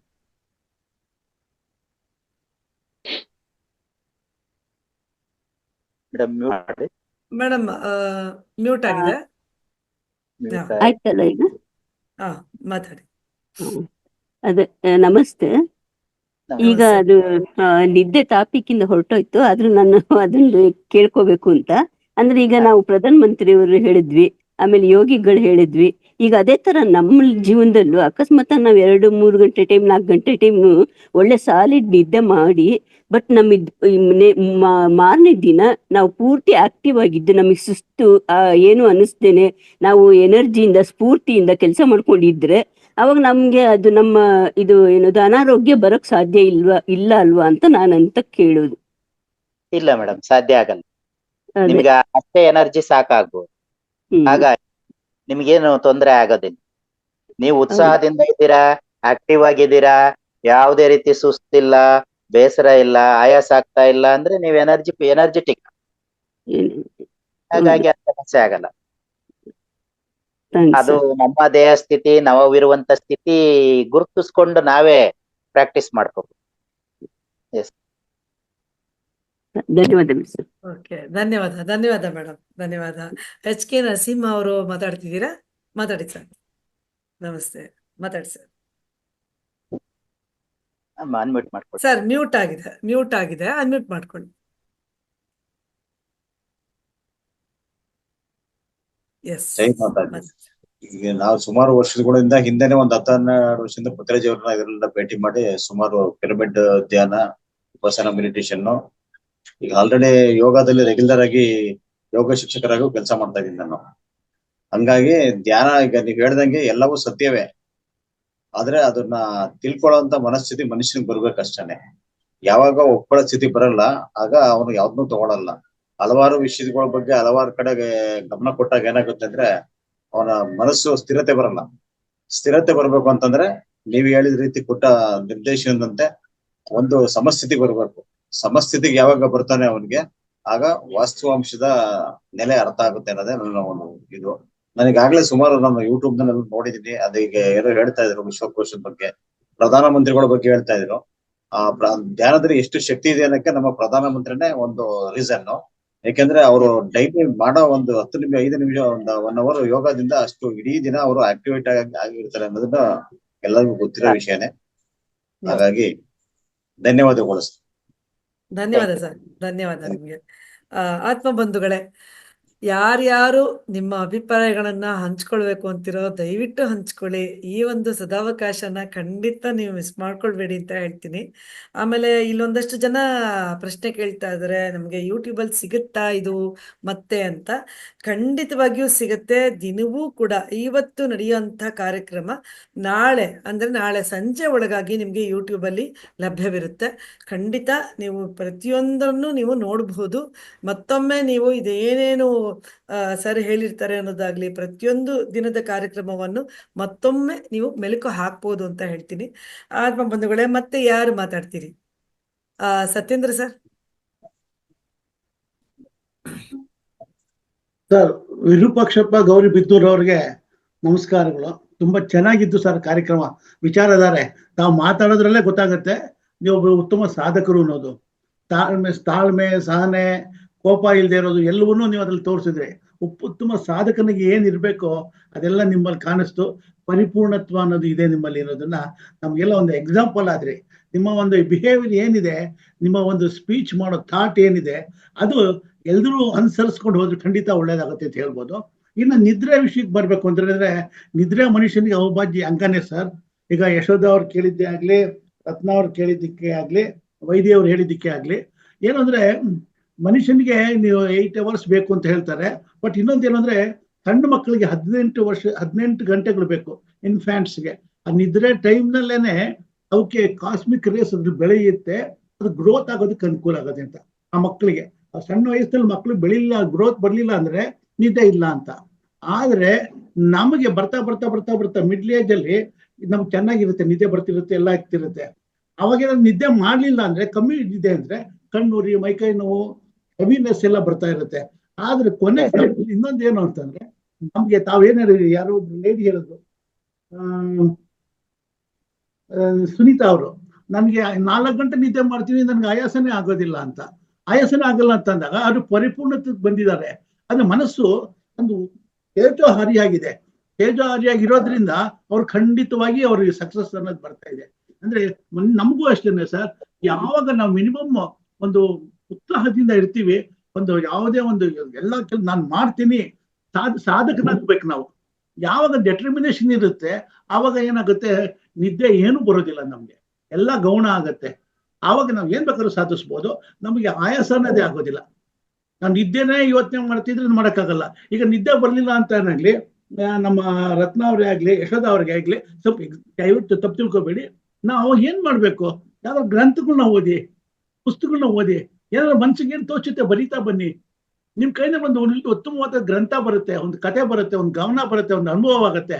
ಈ ಯಾವಾಗ ನಾವು ಇಲ್ಲಿ ಬರಿತೀವಿ, ಬರೆದ್ಬಿಟ್ಟು ಇಲ್ಲಿ ಹೋಗ್ತೀವಿ, ಪುಸ್ತಕಗಳನ್ನ ಪ್ರಕಟ ಮಾಡಿ ಹೋಗ್ತೀವಿ, ಅದು ನಮ್ಮ ಜೀವನದಲ್ಲಿ ಕೊನೆಯವರೆಗೂ ಇರುತ್ತೆ, ಲೈಫ್ ಲಾಂಗ್ ಇರುತ್ತೆ. ಅದು ನಮ್ಮ ಸಾಧನೆ ಗುರುತಾಗಿರುತ್ತೆ. ನಾವು ಏನ್ ತಿಳ್ಕೊತೀವಿ, ಏನ್ ಕಲ್ತ್ಕೋತೀವಿ, ಹಾಗೆ ಮಾಯ ಆಗ್ಬಿಡುತ್ತೆ. ನಾವ್ ಯಾರು ಅನ್ನೋದು ಗೊತ್ತೇ ಆಗೋದಿಲ್ಲ. ನಾವ್ ಗೊತ್ತಾಗೋದೇನ್ ಬೇಕಾಗಿಲ್ಲ, ಬಟ್ ನಮ್ಮ ಅನುಭವಗಳನ್ನ ನಾವು ಇನ್ನೊಬ್ರಿಗೆ ಕೊಡ್ಬೋದು. ಅದಕ್ಕೋಸ್ಕರ ಓದೋ ಅಭ್ಯಾಸ ಇಟ್ಕೊಂಡ. ನಾನು ಬಹಳ ಕಮ್ಮಿ ನಿದ್ದೆ ಮಾಡ್ತಿದ್ದೆ, ನಾನು ಇವತ್ಗೂ ನಿದ್ದೆ ಕಮ್ಮಿನೇ ನಾನು. ಸೊ ಆ ನಿದ್ದೆ ಬರ್ಲಿಲ್ಲ ಅಂದ್ರೆ ಬೇಜಾರು ಮಾಡ್ಕೊಳ್ಳಲ್ಲ, ಬರೀತೀನಿ, ಕೂತ್ಕೊಂಡು ಬರೀತೀನಿ, ಓದ್ತಾ ಇರ್ತೀನಿ, ಅಧ್ಯಯನ ಮಾಡ್ತೀನಿ, ಧ್ಯಾನಕ್ಕೆ ಕೂತ್ಕೋತೀನಿ. ಅವಾಗ ಏನಾಗುತ್ತೆ, ನಮ್ಗೆ ಸಾಧನೆ ಮಾಡಕ್ ಅನುಕೂಲ ಆಗುತ್ತೆ. ನಮ್ಮ ಜನಗಳಲ್ಲಿ ಯಾವ ರೀತಿ ಜೀವನ ಬರುತ್ತೆ, ಅದನ್ನ accept the things as they come and convert it into our comfort ಅಂತ ನಾನು ಹೇಳ್ತೀನಿ ಸರ್. ವಿರೂಪಾಕ್ಷಪ್ಪ ಸರ್, ಏನ್ ಹೇಳ್ತೀರಾ ಸರ್ ಈ ವಿಷಯಕ್ಕೆ? ಸರ್ ಸೂಪರ್ ಸರ್, ಒಳ್ಳೆ ಸಜೆಷನ್. ಧನ್ಯವಾದಗಳು. Thank you sir. ನಿದ್ದೆ ಬರ್ತಾ ಇಲ್ಲ ಅಂತಲ್ಲ ಸರ್, ಗೊತ್ತಾಯ್ತಮ್ಮ, ಅಂದ್ರೆ ಎಚ್ಚರ ಆಗುತ್ತೆ ಅಂತ ಸರ್. ಎಚ್ಚರ ಆಗುತ್ತೆ, ಸರಿ, ಎಚ್ಚರ ಆಗ್ಬಿಟ್ಟು ಮೈಯೆಲ್ಲ ಅವಾಗ ಧ್ಯಾನ ಮಾಡ್ತೀನಿ ಸರ್ ಕೂತ್ಕೊಂಡು. ಮೈ ಕೈ ನೋವು ಬರುತ್ತೆ, ತುಂಬಾ ಧ್ಯಾನ ತೊಂದರೆ ಏನು ಇಲ್ಲ ಸರ್, ಬ್ಯಾಕ್ ಎಂತದೂ ಇಲ್ಲ ಸರ್. ನಿಮ್ ನಿದ್ದೆ ಬೇಕಾಗೇ ಇಲ್ಲ, ನಿಮ್ಗೆ ಎನರ್ಜಿ ಬೇಕಾಗೇ ಇಲ್ಲ. ಹೌದು ಸರ್, ನಿಮ್ಗೆ ಎನರ್ಜಿ ಇದೆ. ಆ ಟೈಮ್ ನ ಏನ್ ಮಾಡ್ಬೇಕು ನಾವು? ಆ ಟೈಮ್ ಧ್ಯಾನ ಮಾಡ್ತೀವಿ ಸರ್. ನಾನು ಧ್ಯಾನ ಮಾಡಿ ಸ್ವಲ್ಪ ಟೈಮ್ ಓದೋದಕ್ಕೂ ಕೊಡಿ. ಸ್ವಾಧ್ಯಾಯ ಮಾಡ್ಲೇಬೇಕು ನೀವು ಕಂಪಲ್ಸರಿ. ಧ್ಯಾನ ಒಂದೇ ಅಲ್ಲ, ಧ್ಯಾನ ಜೊತೆಗೆ 1 hour ನೀವು ಓದ್ಗೂ ಕೊಡಿ. ಒಂದ್ ಸ್ವಲ್ಪ ಒಳ್ಳೊಳ್ಳೆ ಪುಸ್ತಕಗಳನ್ನ ನೀವು ಓದ್ತಾ ಬನ್ನಿ. ಬಯೋಗ್ರಫೀಸ್, ಆಟೋಬಯೋಗ್ರಫೀಸ್ ಆಫ್ ದಿ ಬಾಬಾಸ್ಗಳು, ಗುರುಗಳದ್ದು ಎಲ್ಲ ಇದೆ. ವಿವೇಕಾನಂದರದ್ದು ನೋಡಿ, ಪರಮಹಂಸರದ್ದು ನೋಡಿ. ಇವ್ರದ್ದೆಲ್ಲ ಓದಿದಾಗ ನಮ್ಗೆ ಎಷ್ಟೋ ವಿಷಯಗಳು ತಿಳ್ಕೊಳ್ತೀವಿ ನಾವು. ಪರಮಹಂಸರು ಅವರು ಜೀವನದಲ್ಲಿ ಒಂದೊಂದು ಇದನ್ನ ಬಿಡಿಸ್ಕೊಂಡ್ ಬರ್ಬೇಕಾದ್ರೆ ಎಷ್ಟು ಸಂಕಟ ಅನುಭವಿಸಿದ್ದಾರೆ, ಎಷ್ಟು ಈ ಸಾಧನೆಗಳನ್ನ ಮಾಡಿದ್ರು ಅನ್ನೋದು ನಮ್ಗೆ ಗೊತ್ತಾಗುತ್ತೆ. ಅದರಿಂದಾಗಿ ನಾವು ಒಂದ್ ದಿನ ರಾತ್ರಿ ಹೊತ್ತು ಬೆಳಗಿನ ಜಾವ ಒಳ್ಳೆ ಲೈಟ್ ಹಾಕೊಳ್ಳಿ, ಉತ್ತಮವಾದ ಪುಸ್ತಕಗಳನ್ನ ಕೂತ್ಕೊಂಡು ಓದಿ. ನೀವು ಖಂಡಿತ ಒಳ್ಳೆ ಸ್ವಲ್ಪ ಓದಕ್ ಪ್ರಯತ್ನ ಪಡಿ. ಓದು ಏನಾಗುತ್ತೆ, ನಮ್ಗೆ ಬಹಳ ಅನುಕೂಲ ಮಾಡುತ್ತೆ. ಪತ್ರಿಜಿ ಗುರೂಜಿ ಅವ್ರು ಎಷ್ಟು ಪುಸ್ತಕಗಳು ಓದಿದ್ದಾರೆ? 50,000ದಿಂದ 1,00,000 ಗ್ರಂಥಗಳನ್ನ ಓದಿದ್ದಾರೆ ಅವರು. ನಾವು ಯಾತಕ್ ಬಿಡ್ಬೇಕು? ನಾವು ಅಷ್ಟು ಓದಿದೀವ? ನಾವು ಒಂದು 4-5 ಸಾವಿರ ಓದಿದ್ವೋ ಇಲ್ವಾ ಅನುಮಾನ ಬರುತ್ತೆ. ಅದಕ್ಕೋಸ್ಕರ ಈ ಟೈಮ್ ನಲ್ಲಿ ಈ ಡಿಸ್ಕಷನ್ ನನ್ನ ಒಂದು ಅಡ್ವೈಸ್ ಅಷ್ಟೇನೆ, ಯಾರಿಗೂ ಏನ್ ನಾನು ರೂಲ್ ಮಾಡ್ತಿಲ್ಲ, ಜಸ್ಟ್ ಒಂದು ಸಜೆಷನ್. ಅದನ್ನ ನನ್ನ ಮಾತಿಗೆ ಸಹಮತ ಕೊಡ್ತಾರೆ ಅನ್ಸುತ್ತೆ ಗೌರಿಬಿದನೂರು ವಿರೂಪಾಕ್ಷಪ್ಪನವರು. ಏನ್ ಹೇಳ್ತೀರಾ ಸರ್? ಓದ್ಬೇಕಲ್ವಾ ಸರ್? ಓದ್ಲೇಬೇಕು ಸರ್. ವಿಶೇಷವಾಗಿ ನಾವು 3 ನಿಯಮಗಳು ತಪ್ಪದೆ ಪಾಲಿಸ್ಬೇಕು. ಧ್ಯಾನ, ಸ್ವಾಧ್ಯಾಯ, ಸತ್ಸಂಗ. ನಿರಂತರತೆ ಸಾಧನೆ ಬೇಕು ಅಂದ್ರೆ ಇವ್ 3 ಮಾಡ್ತಾ ಹೋಗ್ಬೇಕು ಸರ್. ಅದ್ರಲ್ಲಿ ಇನ್ನೊಂದು ವಿಷಯ ಇದೆ ಸರ್, ಸ್ಕ್ಯಾನ್ ಅಂತ ಕರಿತೀನಿ ಇದನ್ನ. ನಾನು ನಿಮ್ ಪದೇ ಹೇಳ್ತಾ ಇರ್ತೀನಿ. Sense, collect, adapt and notify ಅಂತ. ಸೆನ್ಸ್ ಅಂತಂದ್ರೆ ಗ್ರಹಿಸೋದು, ನಾವೇನು ಓದ್ತೀವಿ ಅದನ್ನ ಗ್ರಹಿಸ್ಕೊಳ್ಳೋದು. ಅಂಡ್ ಕಲೆಕ್ಟ್ ಅಂದ್ರೆ ಶೇಖರಿಸಿ ಇಟ್ಕೊಳ್ಳೋದು, ಒಂದ್ ಕಡೆ ಬರೆದು ಇಟ್ಕೊಳ್ಳುವಂಥದ್ದು. ಅಂಡ್ ಅಡಾಪ್ಟ್ ಅದನ್ನ ಜೀವನದಲ್ಲಿ ಅಳವಡಿಸ್ಕೊಳ್ಳೋದು. ಅಂಡ್ ನೋಟಿಫೈ, ನಾನು ಏನ್ ಮಾಡಿದ್ದೀನಿ, ಏನ್ ಸಾಧನೆ ಮಾಡಿದ್ದೀನಿ. ನೋಟಿಫೈ ಅಂದ್ರೆ ಬೆಳವಣಿಗೆ ಮೂಲಕ, ಗ್ರಂಥಗಳ ಮೂಲಕ, ಅಥವಾ ಇನ್ನೊಬ್ಬರಿಗೆ ಪ್ರವಚನದ ಮೂಲಕ ನಾವು ಇನ್ನೊಬ್ಬರಿಗೆ ಹಂಚ್ತಾ ಹೋಗೋದು. ಇದನ್ನ ಮಾಡ್ತಾ ಹೋದಾಗ ನಮ್ಮ ಜೀವನದಲ್ಲಿ ಪರಿಪೂರ್ಣತೆಗೆ ಒಂದು ದಾರಿನೂ ಆಗುತ್ತೆ.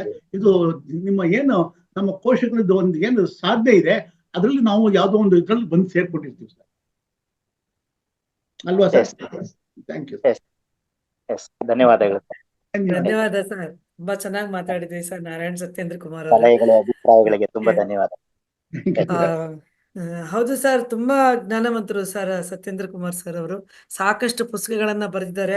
ನಮ್ಮ ಒಂದು ಕಾರ್ಯಕ್ರಮದಲ್ಲಿ ಅವ್ರು ಇರೋದೇ ಒಂದು ನಮ್ಮ ಎಲ್ಲರ ಭಾಗ್ಯ ಅಂತ ನಾನು ಭಾವಿಸ್ತೇನೆ. ನಿಮಗೆ ಮತ್ತೊಮ್ಮೆ ಧನ್ಯವಾದ ಸರ್.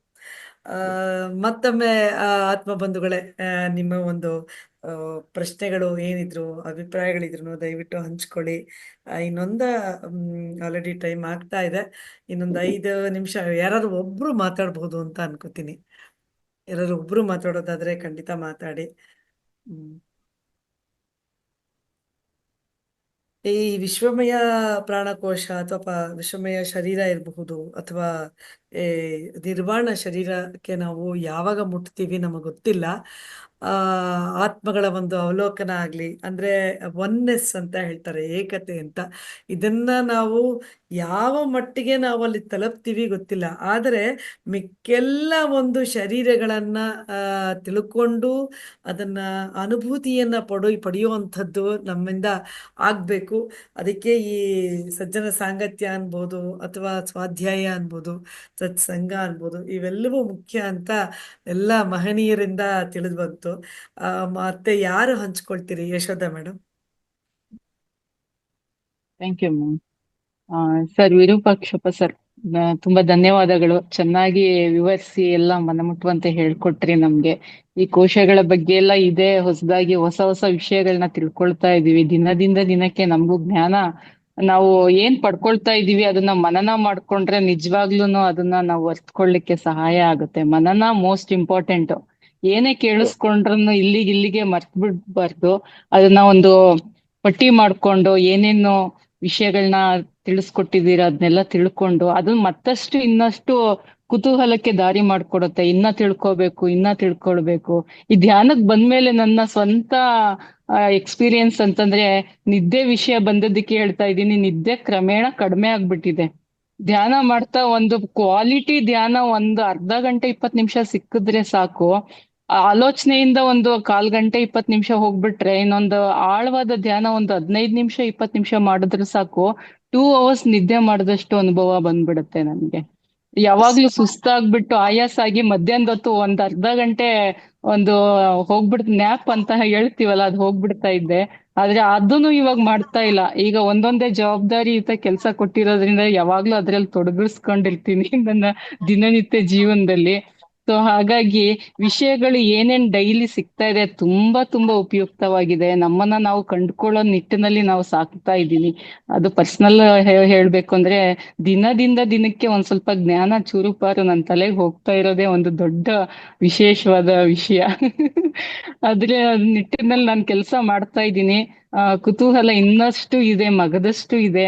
ಅದು ತೋಡ್ತಾ ಇದ್ರೆ ಬರ್ತಾನೆ ಇರುತ್ತೆ. ಅದು ಅಕ್ಷಯ ಪಾತ್ರೆ ತರ ಜ್ಞಾನ ಅನ್ನೋದು. ಸೊ ಹಂಗಾಗಿ ನಿಮ್ಮೆಲ್ಲ ಚೈತನ್ಯಯುತವಾದ ಮುಖ ನೋಡ್ತಾ ಇದ್ರೆ ನಮ್ಗೂ ಯಾವಾಗ ಈ ತರ ಆಗೋದು, ಸಿದ್ಧಿ ಪಡೆಯೋದು ಅಂತ ಅನ್ಸ್ತಾ ಇರುತ್ತೆ. ಪ್ರತಿಯೊಬ್ರು ದಿನಾ ಬರ್ತಾ ಇರೋವ್ರ ಮುಖ ನೋಡ್ತಾ ಇದ್ರೆ ನಾನ್ ಯಾವಾಗ ಈ ತರ ಆಗೋದು ಅಂತ ಅನ್ಸ್ತಾ ಇರುತ್ತೆ. ಸೊ ಆದ್ರಿಂದ ಆ ನಿಟ್ಟಿನಲ್ಲಿ ಸಾಧನೆ ಮಾಡ್ತಾ ಇದ್ದೀನಿ, ನೋಡ್ಬೇಕು ಹಿಂಗಾಗುತ್ತೆ ಅಂತ. ಖುಷಿ ಆಯ್ತು. ಒಳ್ಳೆ ಚೇಂಜಸ್ ಆಗ್ತಾ ಇದೆ, ಸಾಧನೆ ಮಾಡ್ಕೊಳ್ತಾ ಇದ್ದೀರಾ. ಹೌದು ಸರ್. ಧ್ಯಾನ ಅಂತೂ ನನ್ಗೆ ಒಂದು ಕರುಣೆ, ಪ್ರೀತಿ, ಮಮತೆ ಇಂದ ಏನೋ ಆನಾಪಾನ ಸತಿ ಧ್ಯಾನ ಪತ್ರಿಜಿ ಅವರು ಎಲ್ಲಾ ಜನಕ್ಕೂ ಹಂಚಿದ್ದಾರೆ. ಹಾಗೆ ನಮ್ಗೊಂದು ಸಿಕ್ಕಿದೆ, ಅದೊಂದು ವರದಾನವಾಗಿ ಸಿಕ್ಕಿದೆ. ಅದನ್ನ ಉಳಿಸ್ಕೊಳ್ಳೋ ಪ್ರಯತ್ನನೂ ಮಾಡ್ತಾ ನಾವು ನಮ್ಮ ಆತ್ಮ ಉನ್ನತಿಯನ್ನು ಪಡ್ಕೊಳ್ಬೇಕು. ಅವರಲ್ಲಿರೋ ಕರುಣೆ ನಮ್ಮಲ್ಲೂ ಬರ್ಬೇಕು. ಎಲ್ಲಾ ವಿಶ್ವಕೋಟಿ ಜನತೆಗೆ ಏನು ಕೊಟ್ಟಿದ್ದಾರೆ ಅದ್ರಲ್ಲಿ ನಾವು ಗಳಿಸ್ಕೊಂಡಿದೀವಿ, ಹಾಗೆ ನಾವು ಹಂಚ್ತಾ ಹೋಗ್ಬೇಕು ಅನ್ನೋದೇ ಒಂದು ದೊಡ್ಡ ಮಹತ್ವದ ಪಾತ್ರವನ್ನ ವಹಿಸುತ್ತೆ ಇದು. Thank you sir. ತುಂಬಾ ಸಂತೋಷ ಆಯ್ತು. ಧನ್ಯವಾದ ನಿಮ್ಮ ಒಂದು ಅನಿಸಿಕೆಯನ್ನ ಹಂಚಿಕೊಂಡದ್ದು. ಹೇಳಿ ಸರ್. ಏನಿಲ್ಲ, ಇಲ್ಲಿ ಒಂದೇ ಒಂದು ವಿಷಯ. ಏನು ಈ ನಮ್ಮ 7 ಕೋಶಗಳಿದೆ, ಈ 6 ಕೋಶಗಳು ಈ ಭೌತಿಕ ಶರೀರ ಬಿಟ್ಟು ಈ ಕೋಶಗಳಲ್ಲಿ ನಾವು ಸಾಧನೆ ಮಾಡೋದಕ್ಕೆ ನಾನು ಹೋದೇನೋ, ನಾನು ಬಿಟ್ಬಿಡ್ಬೇಕು ನಾವು. ಈಗ ನಮ್ಮ ಮಾಲಿನ್ಯ ಮೇಡಮ್ ಹೇಳಿದ್ರು, ನಾನು ಹೋಗ್ತೀನೋ ವಿಶ್ವಮಯ ಕೋಶಕ್ಕೆ, ನಿರ್ವಾಣಮಯ ಕೋಶಕ್ಕೆ. ಯಾಕಾಗಲ್ಲ? ನೀವು ಹೋಗ್ತೀರಾ. ನೀವು ನಾನು ಅನ್ನೋದು ಬಿಟ್ಬಿಡಿ. ನಾವು ಆಲ್ ಟುಗೆದರ್ ಅನ್ನಿ. ನೀವು ಹೇಗೆ ಆತ್ಮ ಬಂಧುಗಳು ಅಂತ ಹೇಳ್ತೀರಾ, ಹಾಗೆ ಎಲ್ಲವನ್ನು ನಮ್ಮದು ತಗೊಂಡಾಗ ವಿಶ್ವವೇ ನಮ್ಮದು. ವಸುದೈವ ಕುಟುಂಬಕಂ ಅಂತ ಹೇಳಿದ್ರು ಗುರುಗಳು. ಹಾಗೆ ನಾವು ತಂದಾಗ ಖಂಡಿತ ನಾವು ಹೋಗ್ತೀವಿ ಮೇಡಮ್. ಆವಾಗ್ಲೇ ನೀವು ಯಾವಾಗ ನಾವು ಅನ್ನೋದು ಎಲ್ಲಿ ಬಂದ್ಬಿಡುತ್ತೆ ನಮಗೆ, ಆವಾಗ ಈ ಎಲ್ಲಾ ನಿರ್ವಾಣಮಯ ಕೋಶಕ್ಕೆ ಹೊರಟೋಗಿರ್ತೀವಿ ನಾವು. ಆಟೋಮೆಟಿಕ್ ಆಗಿ ನೀವು ಸಾಧನೆ ಮಾಡ್ಬೇಕಾಗಿಲ್ಲ. ಯಾಕೆಂದ್ರೆ ಅಷ್ಟೊತ್ತಿಗೆ ಸಾಧನೆ ಬಂದ್ಬಿಟ್ಟಿರುತ್ತೆ. ಆ ಪರಿಪೂರ್ಣತೆ ಬಂದ್ರೇನೆ ನೀವು ಸಾಧಕರಾಗೋದು. ನಾವು ಅನ್ನೋದು ಯಾವಾಗ ಬರುತ್ತೆ, ನಾವು ಸಂಕಲ್ಪ ಒಂದೇ ಇದ್ದಾಗ ಎಲ್ಲರೂ ನಾನು ಅನ್ನೋದು ಬರಲ್ಲ, ನಾವು ಅನ್ನೋದೇ ಬರುತ್ತೆ ಸರ್. ಈಗ ಎಷ್ಟು ಜ್ಞಾನವನ್ನ ಪಡ್ಕೊಂಡಿದೀವಿ, ಇದನ್ನೆಲ್ಲ ಜ್ಞಾನ ಹಂಚ್ತಾ ಹೋದ ಹಾಗೆ ಧ್ಯಾನ ಒಟ್ಟಿಗೆ ಕುತ್ಕೊಂಡ್ ಮಾಡ್ತಾ ಇರುವಾಗ್ಲೇ ನಮ್ಮಲ್ಲೇ ಒಂದು ಹೌದಮ್ಮ, ನಾವು ಬಂದಾಗ್ಲೂ ಅಷ್ಟೇ ಸಾಧ್ಯ. ಖಂಡಿತ ಸರ್, ನಿಜ. ಇವತ್ತೇ ಎಲ್ರು ಸಂಕಲ್ಪ ಮಾಡೋಣ, ನಾನು ಅಂತ ಹೇಳ್ಕೊಳ್ಳೋದು ಬೇಡ, ನಾವು ಅಂತ ಹೇಳ್ಕೊಳ್ಳೋಣ. ನಾವು ನಾವು ಸಂಕಲ್ಪ ಹಾಗಾಗಿ ಮಾಡ್ಕೊಂಡು ವಿರೂಪಾಕ್ಷಪ್ಪ ಸರ್, ನಮ್ಮ ಒಂದು ಈ ಒಂದು ಆತ್ಮ ಬಂಧುಗಳು ಏನಿದ್ದಾರೆ ಇಲ್ಲಿ, ನಾವು ಎಲ್ಲ ಒಂದೇ ಒಂದು ಟೀಮ್ ಆಗಿ ಕೆಲಸ ಮಾಡ್ತಾ ಇದ್ದೀವಿ. ನಾರಾಯಣ್ ಸತ್ಯೇಂದ್ರ ಅವ್ರು ಇರ್ಬೋದು, ಡಾಕ್ಟರ್ ಯಶೋಧ ಅವ್ರು ಇರ್ಬೋದು, ನಳಿನಾ ಅವ್ರು ಇರ್ಬೋದು, ಹಾಗೆ ನಮ್ಮ ಶಾಂತ ಅವ್ರು ಇರ್ಬೋದು. ಹೀಗೆ ಇನ್ನೂ ಒಂದು 7 ಜನ ನಾವು ಒಟ್ಟಾಗೆ ಸೇರ್ಕೊಂಡು ಏನೋ ಒಂದಷ್ಟು ಇನ್ನೊಂದಷ್ಟು ಇಲ್ಲಿರುವಂಥವ್ರೆಲ್ರೂ ಬರ್ತಾ ಇದ್ದಾರೆ, ಆಸಕ್ತಿ ತೋರಿಸ್ತಾ ಇದ್ದಾರೆ. ಆಸಕ್ತಿ ತೋರಿಸ್ಲಿ, ಎಲ್ಲರೂ ಬರಲಿ, ಯಾರು ಒಬ್ರು ನಿರೂಪಣೆ ಮಾಡಕ್ ಬನ್ನಿ, ಇನ್ನೊಬ್ರು ಸ್ಪೀಕರ್ ಆಗಿ ಬನ್ನಿ ಅಂತ ಎಲ್ಲರೂ ದಿನವೂ ಕೇಳ್ಕೊಳ್ತೇವೆ. ಎಲ್ಲರೂ ಒಟ್ಟಿಗೆ ಕೆಲಸ ಮಾಡೋಣ, ಧ್ಯಾನಿಗಳಾಗಿ ಒಟ್ಟಾಗಿ ಮುಂದುವರಿಯೋಣ ಅಂತ ಅನ್ನೋ ಒಂದು ಭಾವನೆ. ಧನ್ಯವಾದ ನಿಮ್ಮಿಬ್ರಿಗೂ ಅಷ್ಟೇ, ತುಂಬ ಹೃದಯದ ಧನ್ಯವಾದ ಸರ್. ಮತ್ತೊಮ್ಮೆ ಹೇಳ್ತಾ ಇದ್ದೀನಿ ಸರ್, ಯಾಕೆಂದ್ರೆ ಇವತ್ತಿನ ಒಂದು ಕಾರ್ಯಕ್ರಮ ಹೇಗೆ ಆಗುತ್ತೋ ಅನ್ನೋ ಒಂದು ಸಂದೇಹದಲ್ಲಿ, ಆತಂಕದಲ್ಲಿ ನಾನಿದ್ದೆ ಸರ್. ಅದಂತೂ ಸತ್ಯವಾದದ್ದು. ನಿಮ್ಮ ಹತ್ರ ನಾನು ಹಂಚ್ಕೊಂಡೆ, ಇಲ್ಲಿ ಈ ತರ ಆಗೋಗಿದೆ. ಕೇಳುಗರ ಒಂದು ಪ್ರಶ್ನೆ ಏನಿದೆ, ನಾವು ಉತ್ತರಿಸಬಲ್ಲವರಾಗಿರ್ಬೇಕು ಯಾವಾಗ್ಲೂ. ಯಾವಾಗ ನಮ್ಗೆ ಉತ್ತರಿಸಕ್ಕಾಗಲ್ಲ ಅಂತ ಆದಾಗ ಅದಕ್ಕೆ ನಾವು ಅನರ್ಹರು ಅಂತನ್ನೋಂಥ ಭಾವನೆ ನಂದು. ಆದರೆ ಅದು ಎಷ್ಟರ ಮಟ್ಟಿಗೆ ಸರಿ ತಪ್ಪು ನನಗೆ ಗೊತ್ತಿಲ್ಲ ಸರ್. ಬಟ್ ಇಲ್ಲಿ ನನಗೆ ಆ ಆತಂಕನ ಕಂಪ್ಲೀಟ್ಲಿ ನೀವು ನಿವಾರಿಸ್ಬಿಟ್ರಿ ಸರ್. ಯಾಕೆಂದರೆ ನಾನು ಹಂಚ್ಕೊಂಡೆ ನಮ್ಮ ಒಂದು ಸಹ ಆತ್ಮ ಬಂಧುಗಳು ಏನಿದ್ದಾರೆ ಅವ್ರಗಳ ಹತ್ರ ನಾನು ಹಂಚ್ಕೊಂಡೆ, ಈ ಥರ ಆಯಿತು, ಏನು ಮಾಡೋದು ಗೊತ್ತಿಲ್ಲ ಅಂತ. ಆದರೆ ನೀವು ಎರಡನ್ನೂ ನಿಭಾಯಿಸಿ ಅಲ್ಲಿ ಕಂಪ್ಲೀಟ್ಲಿ ಅದಕ್ಕೆ ಒಂಥರ ಫುಲ್ ಸ್ಟಾಪ್ ಹೇಳಿದ್ರೆ ತಪ್ಪಾಗ್ಬೋದೇನೋ, ತುಂಬ ಚೆನ್ನಾಗಿ ನೀವು ವಿವರಿಸಿ ನಮಗೆ ಅರ್ಥೈಸಿದ್ರಿ. ತುಂಬ ಹೃದಯದ ಧನ್ಯವಾದಗಳು ಸರ್. ಈಗಾಗಲೇ ಆತಂಕ ಪಡೋದೇನ್ ಬೇಡ ಮೇಡಮ್, ಎಲ್ಲ ಸೃಷ್ಟಿ ನಡೆಸ್ಕೊಂಡು ಹೋಗ್ತಾ ಇರುತ್ತೆ. ನಿಜ ಹಾಗಾಗಿ ಆರಾಮಾಗಿ ನಡೀತಾ ಹೋಗುತ್ತೆ. ಆ ಒಂದು ಒಳ್ಳೆ ಭಾವನೆಯಲ್ಲಿದ್ರೆ ಸಾಕು, ಟೆನ್ಷನ್ ಏನು ಬೇಡ. Thank you sir, thank you so much sir. ಚೆನ್ನಾಗಿ ನಡ್ಸ್ಕೊಂಡು ಹೋಗ್ತಿದ್ರಿ ಎಲ್ರಿಗೂ. ನೀವು ನಮ್ಗೆ ಅವಕಾಶ ಕೊಡ್ತಾ ಇದ್ರಿ, ತುಂಬಾ ಧನ್ಯವಾದಗಳು. ಹಾಗೆ ನಮ್ಮ ಕೆಲವು ವಿಚಾರಗಳನ್ನ ಕೇಳದಂತಹ, ಅರ್ಥ ಮಾಡ್ಕೊಂಡಂತ ಎಲ್ಲ ಧ್ಯಾನಿಗಳಿಗೆ ತುಂಬಾ ಧನ್ಯವಾದ. ಮತ್ತೊಮ್ಮೆ ಧನ್ಯವಾದ ಸರ್. ಮತ್ತೊಂದು ನಮ್ಗೆ ಏನಿದೆ ಭಿನ್ನಹ ನಿಮ್ಮಲ್ಲಿ ಅಂದ್ರೆ, ಮುಂದಿನ ತಿಂಗಳು ಕೂಡ ನಾವು 21 ಕಾರ್ಯಕ್ರಮ ಏನಿದೆ, ಸಮಗ್ರ ಸ್ವಾಸ್ಥ್ಯ ಕಾರ್ಯಕ್ರಮ, ಖಂಡಿತ ಅವಾಗ್ಲೂ ನೀವು ಬರಬೇಕು. ನಾನು ಮುಂಚಿತವಾಗಿ ನಿಮಗೆ ತಿಳಿಸ್ತೀನಿ ಸರ್. ಧನ್ಯವಾದ ಸರ್, ತುಂಬ ಹೃದಯದ ಧನ್ಯವಾದ ನಿಮಗೆ. ಮತ್ತು ಆತ್ಮ ಬಂಧುಗಳೇ, ನಿಮ್ಮೆಲ್ಲರೂ ಕೇಳ್ಕೊಳ್ತಾ ಇದ್ದೀನಿ, ದಿನವೂ ಬನ್ನಿ, ದಿನವೂ ಒಂದಷ್ಟು ಜ್ಞಾನವನ್ನ ನಾವೆಲ್ಲರೂ ಪಡ್ಕೊಳ್ಳೋಣ. ಹಾಗೆ ಇನ್ನೊಂದಷ್ಟು ಜನಕ್ಕೆ ನಾವು ಜ್ಞಾನವನ್ನ ಹಂಚೋಣ ಅಂತ ಹೇಳ್ತಾ, ಎಲ್ಲರೂ ಧ್ಯಾನಿಗಳಾಗಿ ನಾವು ಇಲ್ಲೇ ಮುಂದುವರಿಯೋಣ ಅಂತ ಹೇಳ್ತಾ ಈ ಕಾರ್ಯಕ್ರಮವನ್ನ ಸಂಪನ್ನಗೊಳಿಸ್ತಾ ಇದ್ದೀನಿ. ನಿಮ್ಮೆಲ್ಲರಿಗೂ ಆತ್ಮಪೂರ್ವಕವಾದ ಧನ್ಯವಾದಗಳು. ನಮಸ್ಕಾರ ಎಲ್ಲರಿಗೂ.